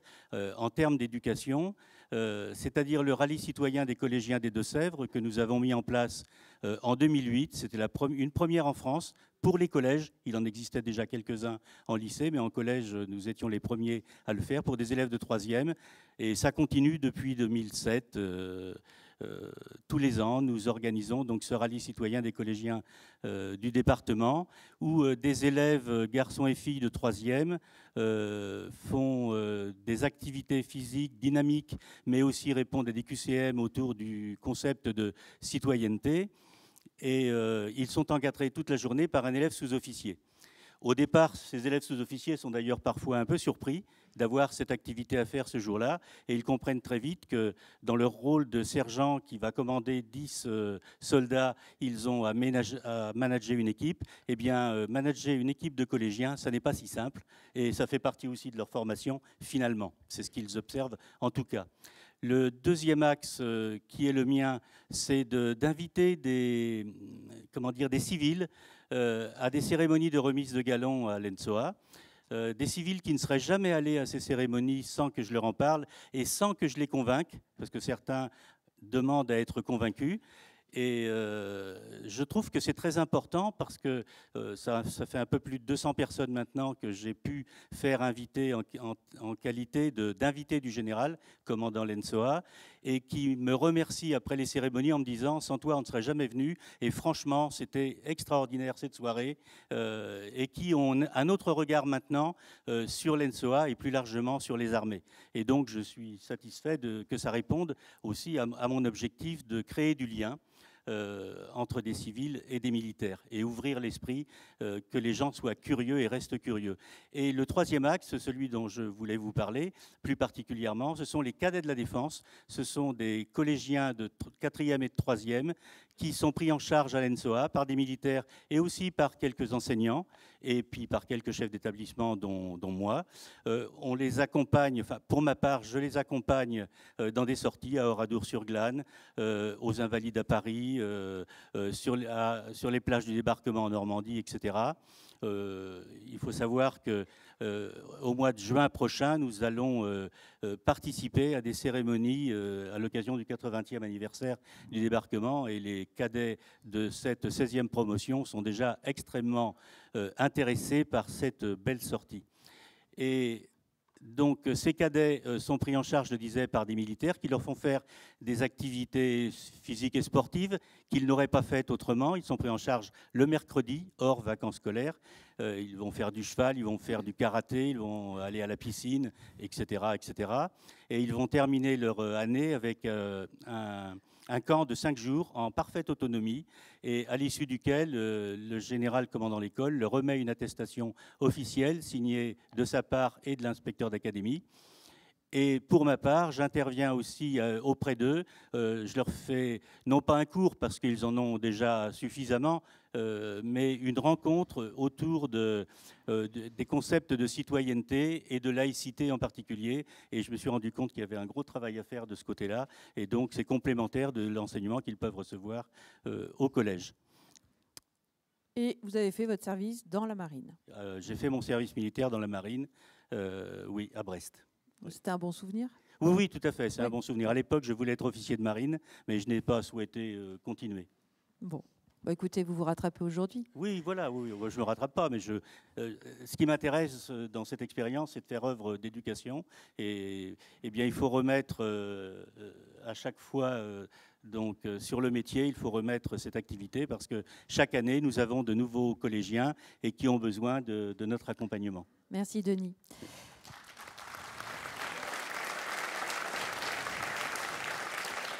Alors, Nicolas Cuse, vous avez 40 ans, vous êtes commandant. Et alors, vous évoluez dans un tout autre monde, celui du digital. Et vous mettez très concrètement votre expertise depuis 1 an, 2 ans, au service, en l'occurrence, du GMP. C'est ça? Dites-nous un peu ce que vous faites dans la vie civile et comment vous l'appliquez. Très bien, mais c'est concrètement, vous avez plutôt synthétisé l'introduction. Je suis dans le domaine du digital et du e-commerce depuis 15 ans environ, dans le domaine privé. Je suis à la tête d'une équipe de chefs de projet, digitaux, designers, web analystes. Voilà. J'ai aussi une petite casquette entrepreneuriale puisque j'ai développé un média numérique dans le domaine de la formation et de l'enseignement. Et enfin, j'enseigne aussi à l'université et en école de commerce le marketing digital. Donc, vous l'avez compris, le digital, c'est mon dada. Et donc, la réserve citoyenne, donc j'ai rejoint la réserve citoyenne du gouverneur militaire de Paris, sous la direction du colonel Folliot, depuis un petit peu plus d'un an. Et c'est vrai qu'on me pose souvent la question, et pourquoi l'avoir rejoint? Et ce à quoi je réponds, comment ne pas être concerné par la réalité du monde qui se transforme. On l'a encore vu ce matin avec toutes les vidéos et les présentations. Donc je vais vous présenter aujourd'hui un cas concret que j'ai pu mener durant cette première année au sein de la réserve. La chance que j'ai eue, c'est d'avoir été mis à contribution très tôt, dès le début de mon agrément, puisqu'il y a eu la mise en place d'une course solidaire par le GMP au profit du Bleuet de France, qui est donc un fonds de dotation pour les blessés de guerre, les familles endeuillées, les victimes d'attentats, etc. Et donc, il y a une course qui était organisée autour des Invalides. Et en mai c'était en mai 2023, la première édition.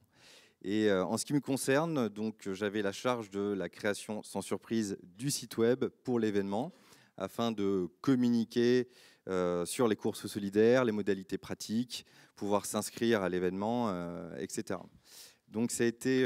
Combien de temps vous avez eu pour monter le site et qu'il soit totalement opérationnel? Alors, je crois que ça s'est fait de mémoire en 2-3 semaines.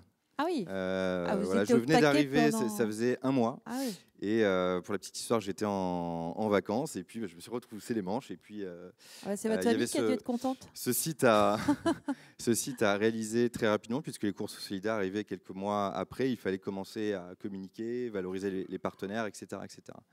Donc pour moi, ça a été une très très belle expérience déjà concrète où j'ai pu capitaliser sur mon expertise digitale et participer à ce très beau projet caritatif. Ça a été un réel succès. Il y a énormément de réservistes citoyens qui ont œuvré pour l'événement avant, pendant et après. Il y avait énormément de logistique puisqu'il y a eu plusieurs milliers de participants, plusieurs dizaines de milliers de dons collectés. Sous la forme de la participation. Dès que vous participiez à la course, eh bien vous faisiez un don pour le Bleuet. Et alors, les projets, c'est quoi? Alors, les projets, c'est que suite à ce premier succès, cette première édition, ça se renouvelle en 2024. Et d'ailleurs, j'en profite, je vais faire une petite promo si jamais vous êtes sur Paris en mai. N'hésitez pas à vous inscrire. Il y en a pour tous les âges, tous les goûts, de 2 à 10 km. Vous participez à un projet qui est vraiment très, très valorisant sous la forme d'un don. Il y a même une marche, donc c'est vraiment pour tout le monde. Et donc de manière générale, je participe aussi à diverses activités. Il y a énormément de choses menées à la réserve du GMP, puisqu'on est à plus de 250, je crois, réservistes citoyens. Donc je mesure la chance de pouvoir être le porte-parole de ces différents réservistes aujourd'hui. Merci beaucoup, Nicolas.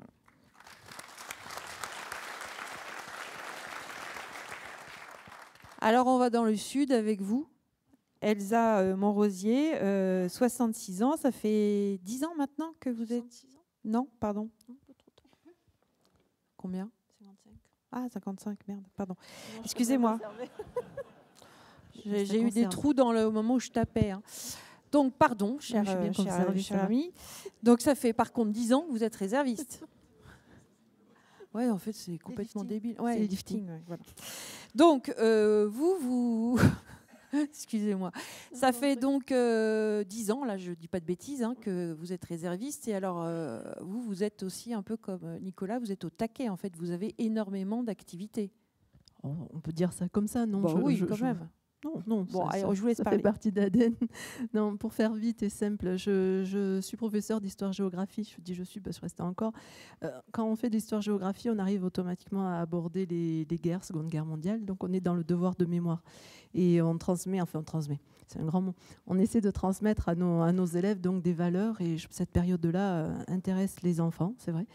Et on travaille là-dessus. Donc on a travaillé en groupe, des collèges entiers, on nous a fait confiance.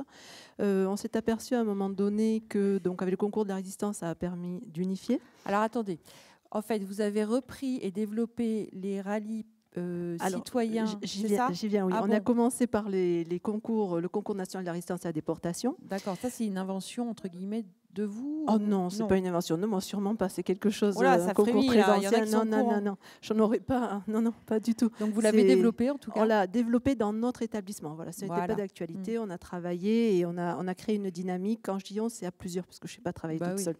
Donc on a créé une dynamique et on a un établissement qui s'est engagé.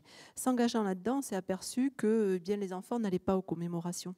Donc on nous a demandé de voir comment on pouvait faire en sorte que les enfants participent aux commémorations. Donc on a pu travailler avec des écoles primaires, des collèges et des lycées. Et on a pu amener donc finalement plusieurs enfants, leurs parents aux commémorations. Et on a créé une dynamique, je dirais, au sein de notre ville sur 3 grandes dates, que ce soit le 11 novembre, le 8 mai et puis la cérémonie de la déportation qui est fin avril. Voilà, donc chaque année, on a des enfants qui participent et on reste sur une thématique qui est celle du concours de la résistance. À partir de là, donc, on avait déjà des rallyes citoyens en Aveyron. Les gens travaillent bien. Et je suis devenue acteur participant, comme n'importe quel enseignant. Voilà. Changeant de métier, puisque j'ai changé de métier ensuite, je suis devenue chef d'établissement, ça m'a permis d'y participer plus activement et de les organiser. J'ai eu la chance, entre autres, d'être en Normandie. Le recteur nous a fait confiance et on a pu lancer le premier rallye citoyen en Normandie, voilà, qui s'est bien déroulé de manière générale. Donc ça a donné une dynamique. Revenant en Aveyron, ça nous a permis de retravailler sur ces rallyes citoyens. Il y avait des habitudes instaurées, il fallait revoir comment on pouvait faire en sorte de relancer cette dynamique. Donc j'en suis devenue actrice parce que notre directrice académique m'a fait confiance et m'a donné le rôle de référente défense. En même temps, personne ne se disputait de l'éducation nationale, on va être clair. Personne n'en voulait. Donc cette dynamique-là, rentrant à l'IHEDN, ça m'a permis d'aborder sur les 3 thèmes dans le trinôme académique. Voilà, donc on est en train d'y retravailler et on repart sur les rallyes citoyens cette année. Oui, vous disiez que vous aviez fait une pause un peu dans les rallyes citoyens pour redonner du suspense, et puis donc du coup vous avez remplacé par... Et on a remplacé par une action tout à fait qui a eu lieu l'an dernier, une action donc avec Trinôme académique plus l'ONAC-VG et avec une thématique femmes d'engagement, engagement de femmes. Donc on a lancé cette opération de façon très courte et en sollicitant les différents établissements. Alors que ça aille du collège au lycée, lycée généraux, technologiques, lycée professionnel, et je souligne lycée professionnel parce que parfois on peut sembler, on laisse les enfants de côté et c'est important. Et donc on a essayé de lancer cette dynamique-là. Ça a pris un peu de temps, on a relancé, puis c'est parti en 3 semaines, ça a démarré. Et en sollicitant les élèves, leur disant, voilà, vous avez cette thématique-là, vous avez quartier libre, est-ce qu'à un moment donné, il y a une femme qui a pu vous inspirer? Est-ce qu'il y a des femmes qui vous inspirent? Faites ce que vous voulez. Donc, ils s'en sont saisis. On a eu plus d'une centaine d'élèves qui s'en sont saisis avec des productions différentes, des podcasts, des affiches. Et puis, une initiative de 3 jeunes filles qui se sont dit, ma foi, avec de la chanson, ça peut être intéressant. Et elles ont créé une chanson de rap sur Simone Veil. Donc, voilà. Alors, malheureusement, on ne peut pas vous la faire écouter, non, mais on ne peut pas. Ce serait bien de la récupérer. On l'aura. Et donc, elles ont présenté toutes ces productions ont été présentées le 8 mars, donc en relation avec la Journée des droits des femmes, le 8 mars. Et ça a été présenté donc, à Rodez, à la préfecture. Donc, notion d'engagement, toujours, c'est ce qu'on fait. Le 8 mars, Rodez, préfecture, salon Jean Moulin, puisque c'est le premier poste de Jean Moulin, était en Aveyron. Et voilà, donc tout ça a été lié. Voilà. Et puis vous me disiez que vous étiez muté en Lozère et que là, il y a pas mal aussi de choses qu'il va falloir lancer, en fait. Il y a des choses aussi. Voilà, en Lozère, on a encore, on pourra faire d'autres éléments, puisque, bien, par exemple, des rallyes citoyens, ça ne se fait pas. Et là aussi, j'ai eu de la chance, j'ai croisé un directeur académique qui est très... qui est d'accord, et on va pouvoir travailler en Lozère aussi. Merci beaucoup, Elsa, et bonne chance pour la suite. Alors maintenant, nous partons dans l'Est avec Quentin HR, 25 ans. Je ne me suis pas trompée, là, c'est bon? Oui, ouais. 25 ans. Et donc, vous êtes sergent. c'est cela. Au 3e régiment de génie à Charleville-Mézières, et vous travaillez au profit de la police municipale dans la vidéoprotection. Et on peut dire que grâce à la réserve citoyenne, vous êtes découvert une passion d'historien, en tout cas vous l'aviez peut-être déjà. Je l'avais déjà en fait. Voilà, vous l'avez déjà, mais là vous pouvez l'exprimer. Racontez-nous un peu ce que vous faites. C'est ça. Alors en fait, ce qu'il faut savoir, c'est qu'initialement, de mes 8 ans à mes 18 ans, je souhaitais devenir militaire, ce qui malheureusement n'a pas pu se faire pour des raisons médicales. Donc quelques années après le lycée, j'ai rejoint le régiment que je voulais, le 3e régiment du génie, qui est le régiment de Charleville-Mézières, ma ville natale, en tant que service civique. Donc c'était en 2017, c'était un service civique de 10 mois, durant lesquels j'ai commencé à remplir plusieurs missions que j'ai continuées plus tard, donc dans la réserve citoyenne. Parmi celles-ci, il y avait la charge du musée régimentaire. C'est là que ma passion pour l'histoire militaire a joué. Et il y avait également le lien avec les JDC, puis les classes de défense, lien que je continue d'entretenir aujourd'hui. Donc, eh bien, mes missions au sein de ce musée sont assez diversifiées. Actuellement, je joue plus ou moins le rôle de l'historien régimentaire, puisque la personne qui se chargeait de ce musée auparavant, eh bien, un major a quitté les rangs, forcément, comme il le faut tous un jour. Et donc, cela me permet de mieux connaître cette histoire et puis de la mettre en valeur au profit des sapeurs et puis de la population civile. Donc, comme je disais, les JDC, lorsqu'il y a des journées portes ouvertes ou les journées européennes du patrimoine. C'est ma mission principale. J'en profite souvent aussi quand je remarque une date importante pour proposer à l'officier communication la rédaction de textes pour les réseaux sociaux, pour commémorer certaines opérations, certaines expéditions qui sont peut-être tombées un peu dans l'oubli. Par exemple, l'année dernière, c'était les 200 ans de l'expédition d'Espagne, la seconde, donc c'est le genre de choses que je fais. Et le projet, évidemment, qui me vaut d'être ici aujourd'hui, je pense, et qui est probablement le plus important auquel j'ai participé durant ces presque 6 ans dans la réserve citoyenne, c'est la mise en place d'une exposition dans un musée local de Charleville, le musée de l'Ardenne, en collaboration donc avec notre musée. On a extrait de nos collections bon nombre d'œuvres, bon nombre de pièces historiques importantes pour les exposer au public, avec la collaboration des archives départementales qui ont fourni des pièces, notamment des documents assez exceptionnels, puis également le musée du génie d'Angers, qui a été un partenaire absolument formidable. J'en profite pour rappeler évidemment que même si aujourd'hui c'est moi qui me trouve ici, tout cela c'est le fruit d'un travail collectif. J'étais avec des équipes qui ont vraiment rempli au mieux leur mission durant tout au long de ce projet, et puis leur suis évidemment extrêmement reconnaissant pour cela, puisqu'ils ont grandement participé à cette réussite. Donc c'est une exposition qui dure depuis 3 mois, qui va se terminer. Mais alors qu'est-ce qu'on peut bientôt. voir dans cette exposition qui est issue ? Ce qu'on peut voir, voilà, ouais. C'est des pièces, notamment une plaque de Chacot qui date de la création du régiment. J'en profite pour signaler que le 3e régiment du génie, le plus vieux régiment du génie encore en activité, il a été fondé le 11 septembre 1814, avec le premier et le 2e. Donc on a cette plaque, on a la cuirasse et le casque, ce sont les emblèmes du génie. On a donc un exemplaire en vitrine, puis également des documents, certains notamment sur l'école du génie de Mézières, qui a existé de 1748 à 1793 et qui a formé quand même quelques personnages assez connus comme Lazare Carnot, Rouget de Lille ou le maréchal Berthier, donc tous officiers du génie. Donc c'est une exposition évidemment très importante. J'ai à cette occasion été le guide de plusieurs visites pour les sapeurs, pour les sections qui en ont fait la demande, mais également pour les civils. Ça a vraiment été quelque chose pour moi, une chance exceptionnelle. Donc, je ne vous vois pas. Attendez, Jules, vous voulez vous reculer ? Merci.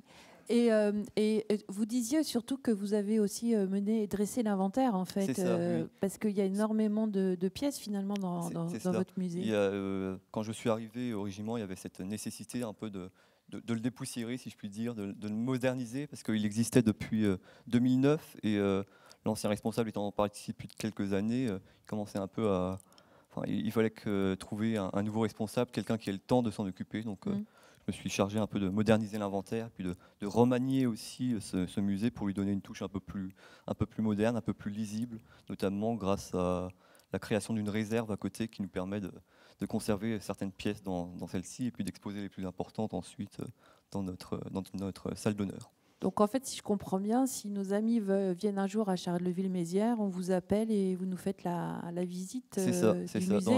J'essaie toujours de me rendre le plus disponible possible pour le régiment, pour pouvoir faire des visites, que ce soit au profit des militaires ou des civils. Par exemple, l'amicale des anciens du régiment qui passent de temps en temps et dont je fais partie d'ailleurs en tant que porte-drapeau et qui sont toujours très heureux de retourner dans leur caserne et puis de découvrir certains points historiques et puis de m'en ressasser également. C'est comme ça que je continue à apprendre beaucoup de choses sur le génie et sur mon régiment. Merci beaucoup, Quentin, pour ce devoir Merci de mémoire.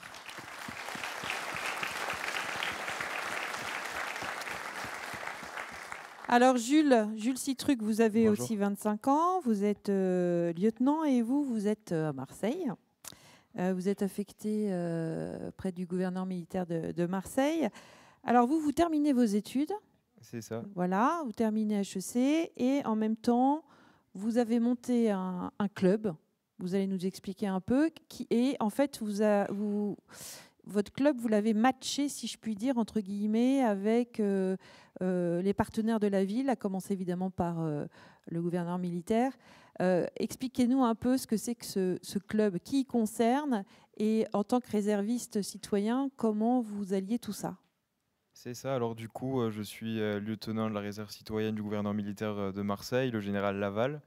Je termine aussi mes études à HEC. Je suis membre du groupe de supporters de l'OM des South Winners. C'est très important. Alors moi, j'ai appris. Hein. Donc c'est quel virage déjà Très important pour ce projet. Il y a des jaloux. Alors, donc, ce virage d'ultra ou le Protis Club que j'ai fondé est né dans le virage sud avec les South Winners, qui sont vraiment à Marseille, les virages et en partie ce groupe, un lieu où s'exprime vraiment toute la ferveur des Marseillais, des jeunes, de tous milieux sociaux, de tous secteurs, qui ensemble préparent des tifos, supportent l'OM, se mélangent les uns les autres, s'enrichissent mutuellement, et ça crée vraiment une communion marseillaise dans ces virages et notamment dans ce groupe, disons pour supporter l'OM, et ça crée du coup des liens forts entre plein de Marseillais.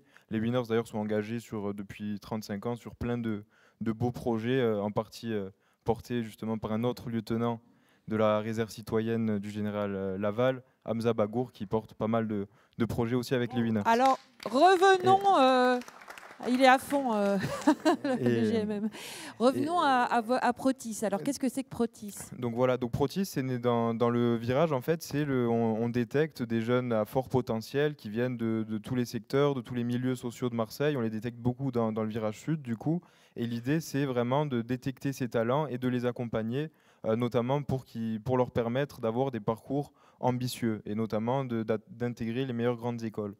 Donc pour ça, on a tissé un lien vraiment très, très important et très étroit avec l'armée et avec le général Laval, puisqu'ils sont entraînés personnellement par le général, qui les entraîne à des cols de géopolitique, à de la méthode, pour justement qu'ils puissent performer aux examens et aux concours, et à terme, parce qu'ils sont seulement lycéens, mais ils se projettent déjà vers des oraux de niveau Sciences Po, HEC, et donc il y a un vrai entraînement qui est réalisé par l'armée qu'on est en train de déployer. Je fais juste une aparté, parce que là, au lieu d'avoir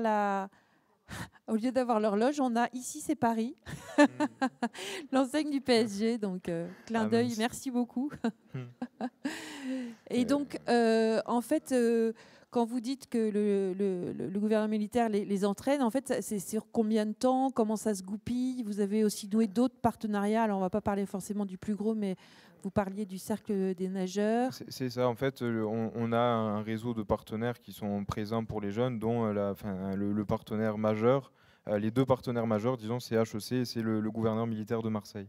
Et voilà, en fait, ça s'inscrit dans un accompagnement régulier de cols de géopolitique par le général et par son état-major, en fait, là, qu'on déploie, qui permet aux jeunes d'acquérir de la méthode sur des sujets de géopolitique, aussi de s'exprimer, de développer des raisonnements, déjà aussi devant des personnalités, dans des lieux aussi qui sont très représentatifs du patrimoine français, comme le château Saint-Victor, où vraiment Il y a une idée aussi de développer leur ambition, leur exigence avec tout ça, et aussi forcément leur qualité orale, relationnelle et leur capacité à faire des raisonnements construits en géopolitique et en économie pour justement les préparer aux grandes écoles. Alors comment ça se goupille dans l'année scolaire en parallèle de leurs études? C'est des entraînements qui jalonnent l'année scolaire en fait. Mais c'est quoi? C'est les mercredis, les samedis, c'est des stages, c'est pendant les vacances? Voilà, c'est des créneaux qu'on fixe sur l'année. Donc c'est des créneaux, plusieurs créneaux fixés chaque année, qui jalonnent l'année en fait, où eux ils travaillent, ils préparent des cols justement dans des lieux où ils ont accès, comme le Cercle des Nageurs par exemple, qui leur ouvre ses portes. Et ensuite, régulièrement, ils font des cols à l'armée, au Château Saint-Victor ou à la caserne au Déwood. Et donc, bon là, c'est peut-être ça fait quoi, 1 an et demi que votre... non oui, c'est ça, 1 an et demi. Oui, donc on n'a pas tellement de recul en fait sur les résultats de vos adhérents aux examens, si la plupart ont été recrutés en seconde, donc c'est vrai que là, ils ont eu de très bons résultats au bac de français et ils vont passer le bac. Ensuite, pour certains, ils vont partir dans des formations comme des classes préparatoires et tout. On en a un qui est major de Ginette, qui avait déjà un très bon niveau, qui d'ailleurs est familier avec un autre réserviste citoyen, qui est le petit-neveu de Jean-Claude Bédrossian, qui a aussi beaucoup aidé le Protis. Il y a vraiment un esprit d'entraide aussi au sein de la réserve citoyenne, où autour du général, on s'entraide les uns les autres pour porter ensemble de beaux projets qui émanent et donc qui sont vraiment en fort partenariat avec l'armée aussi. Mais alors ces fanats du stade, ils découvrent aussi l'armée de terre à travers votre initiative. Est-ce que ça permet de tisser des liens? Est-ce qu'il y en a qui seraient intéressés par une carrière? Alors ça permet de tisser des liens parce qu'en plus de Col, il y a aussi des événements qui sont organisés au Château Saint-Victor pour mettre en lien les jeunes du Protis Club avec des personnalités locales de haut niveau dans tous les domaines. Par exemple, ils se sont retrouvés en décembre avec le général au château pour un dîner de Noël avec des personnalités locales de Marseille, allant du sous-préfet à des directeurs généraux de groupe ou alors des élus. Et ça leur permet aussi, dans ces lieux vraiment emblématiques de Marseille et de l'armée, de tisser des liens avec des personnalités de tous les domaines et donc de s'enrichir de ça, de développer leur réseau et aussi de développer une ouverture parce que finalement, c'est des jeunes qui arrivent à être aussi bien dans le virage qu'avec des généraux de l'armée, qu'avec des directeurs ou des personnalités de plein de domaines différents. Et donc ça permet aussi de développer ces qualités humaines et cette ouverture. Et le lien avec l'armée permet vraiment de développer des compétences aussi, on va dire, humaines et relationnelles comme la confiance, l'exigence aussi, le fait de donner le meilleur de soi-même et de s'appliquer une discipline pour réussir. Merci beaucoup, en tout cas, Jules.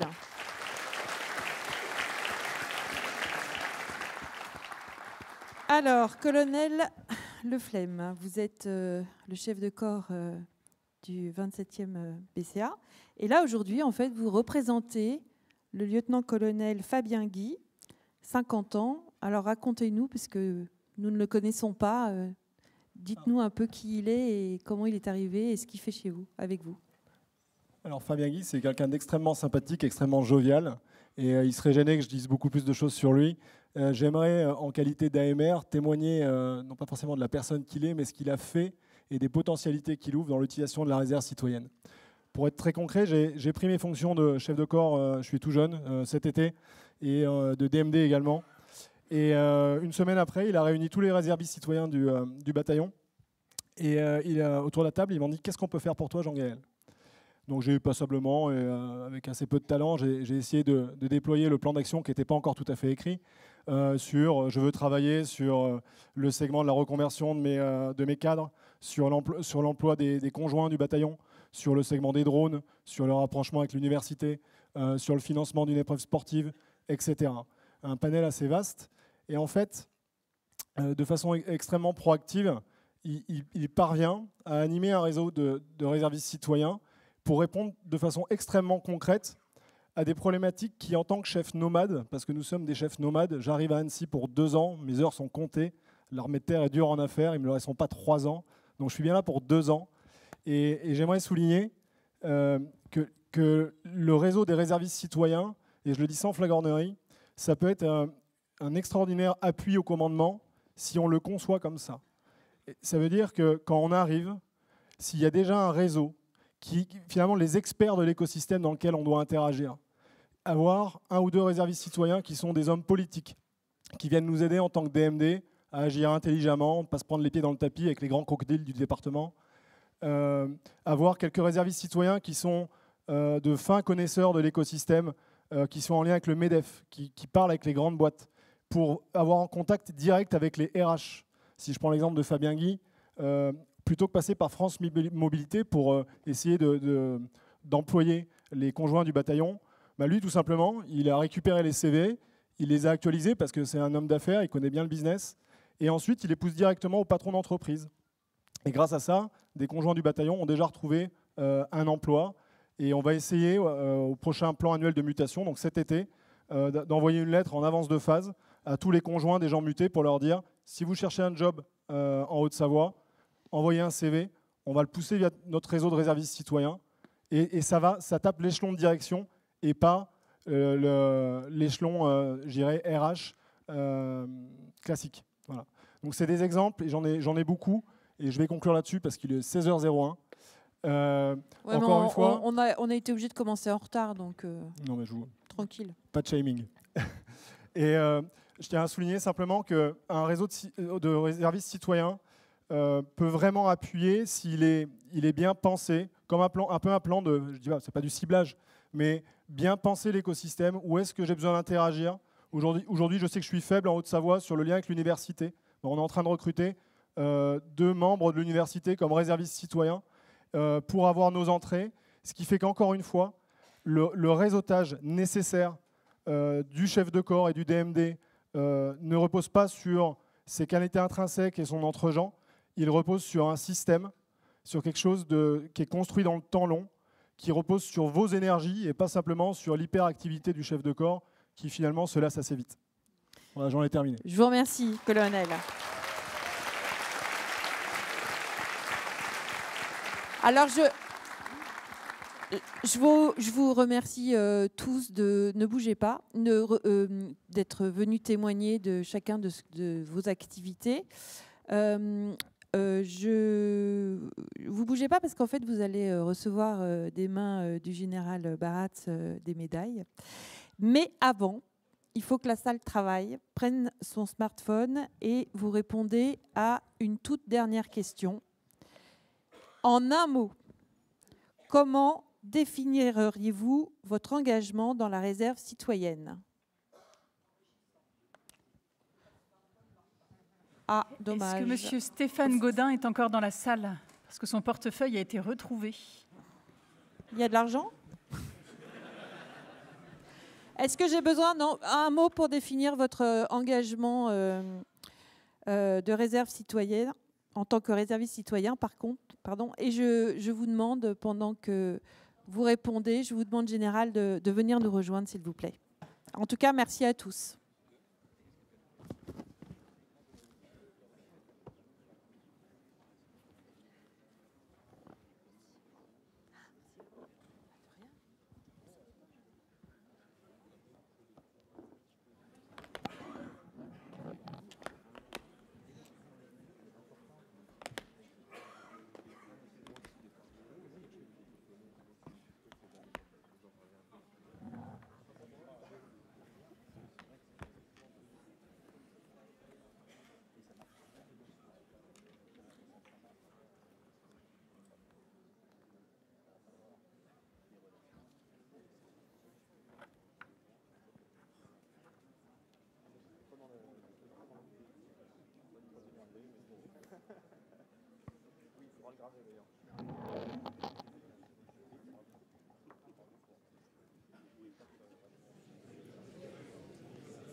Bon, ainsi s'achève cette journée, ces 4e assises, dont je ne serai pas très long pour ce mot conclusif.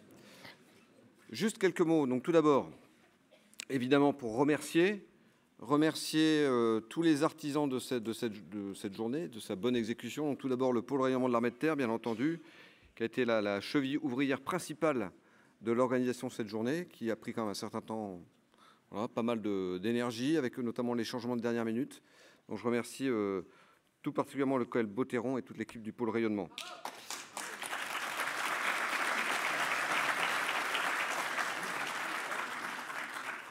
Mais évidemment, le pôle rayonnement, il est à l'image de l'armée de terre, donc il n'est pas très nombreux. Donc il s'appuie au jour le jour ou sur pas mal de ses activités sur un certain nombre de réservistes citoyens. Donc la réussite de cette journée, elle est aussi due aux réservistes citoyens du pôle rayonnement qui se sont mobilisés aussi pour l'organisation de cette journée. Et je vous demande aussi de les applaudir.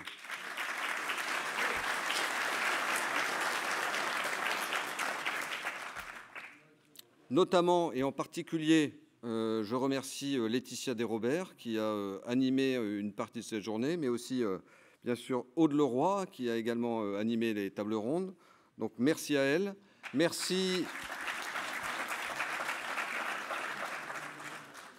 Merci également à la société Opendo qui nous a permis d'avoir une activité un peu interactive et qui a tout son intérêt parce que je pense que c'est un outil qu'on continuera à utiliser dans le futur. Donc merci aussi. Voilà, je remercie également tous les intervenants des tables rondes, tous ceux qui ont contribué aux tables rondes. Et enfin, je vous remercie à nouveau, vous tous qui êtes venus si nombreux pour cette journée. Alors je vous invite maintenant, pour ceux qui ont encore un peu de temps, à poursuivre éventuellement les échanges à l'extérieur. Il est encore temps de boire un dernier coup avant de prendre le train.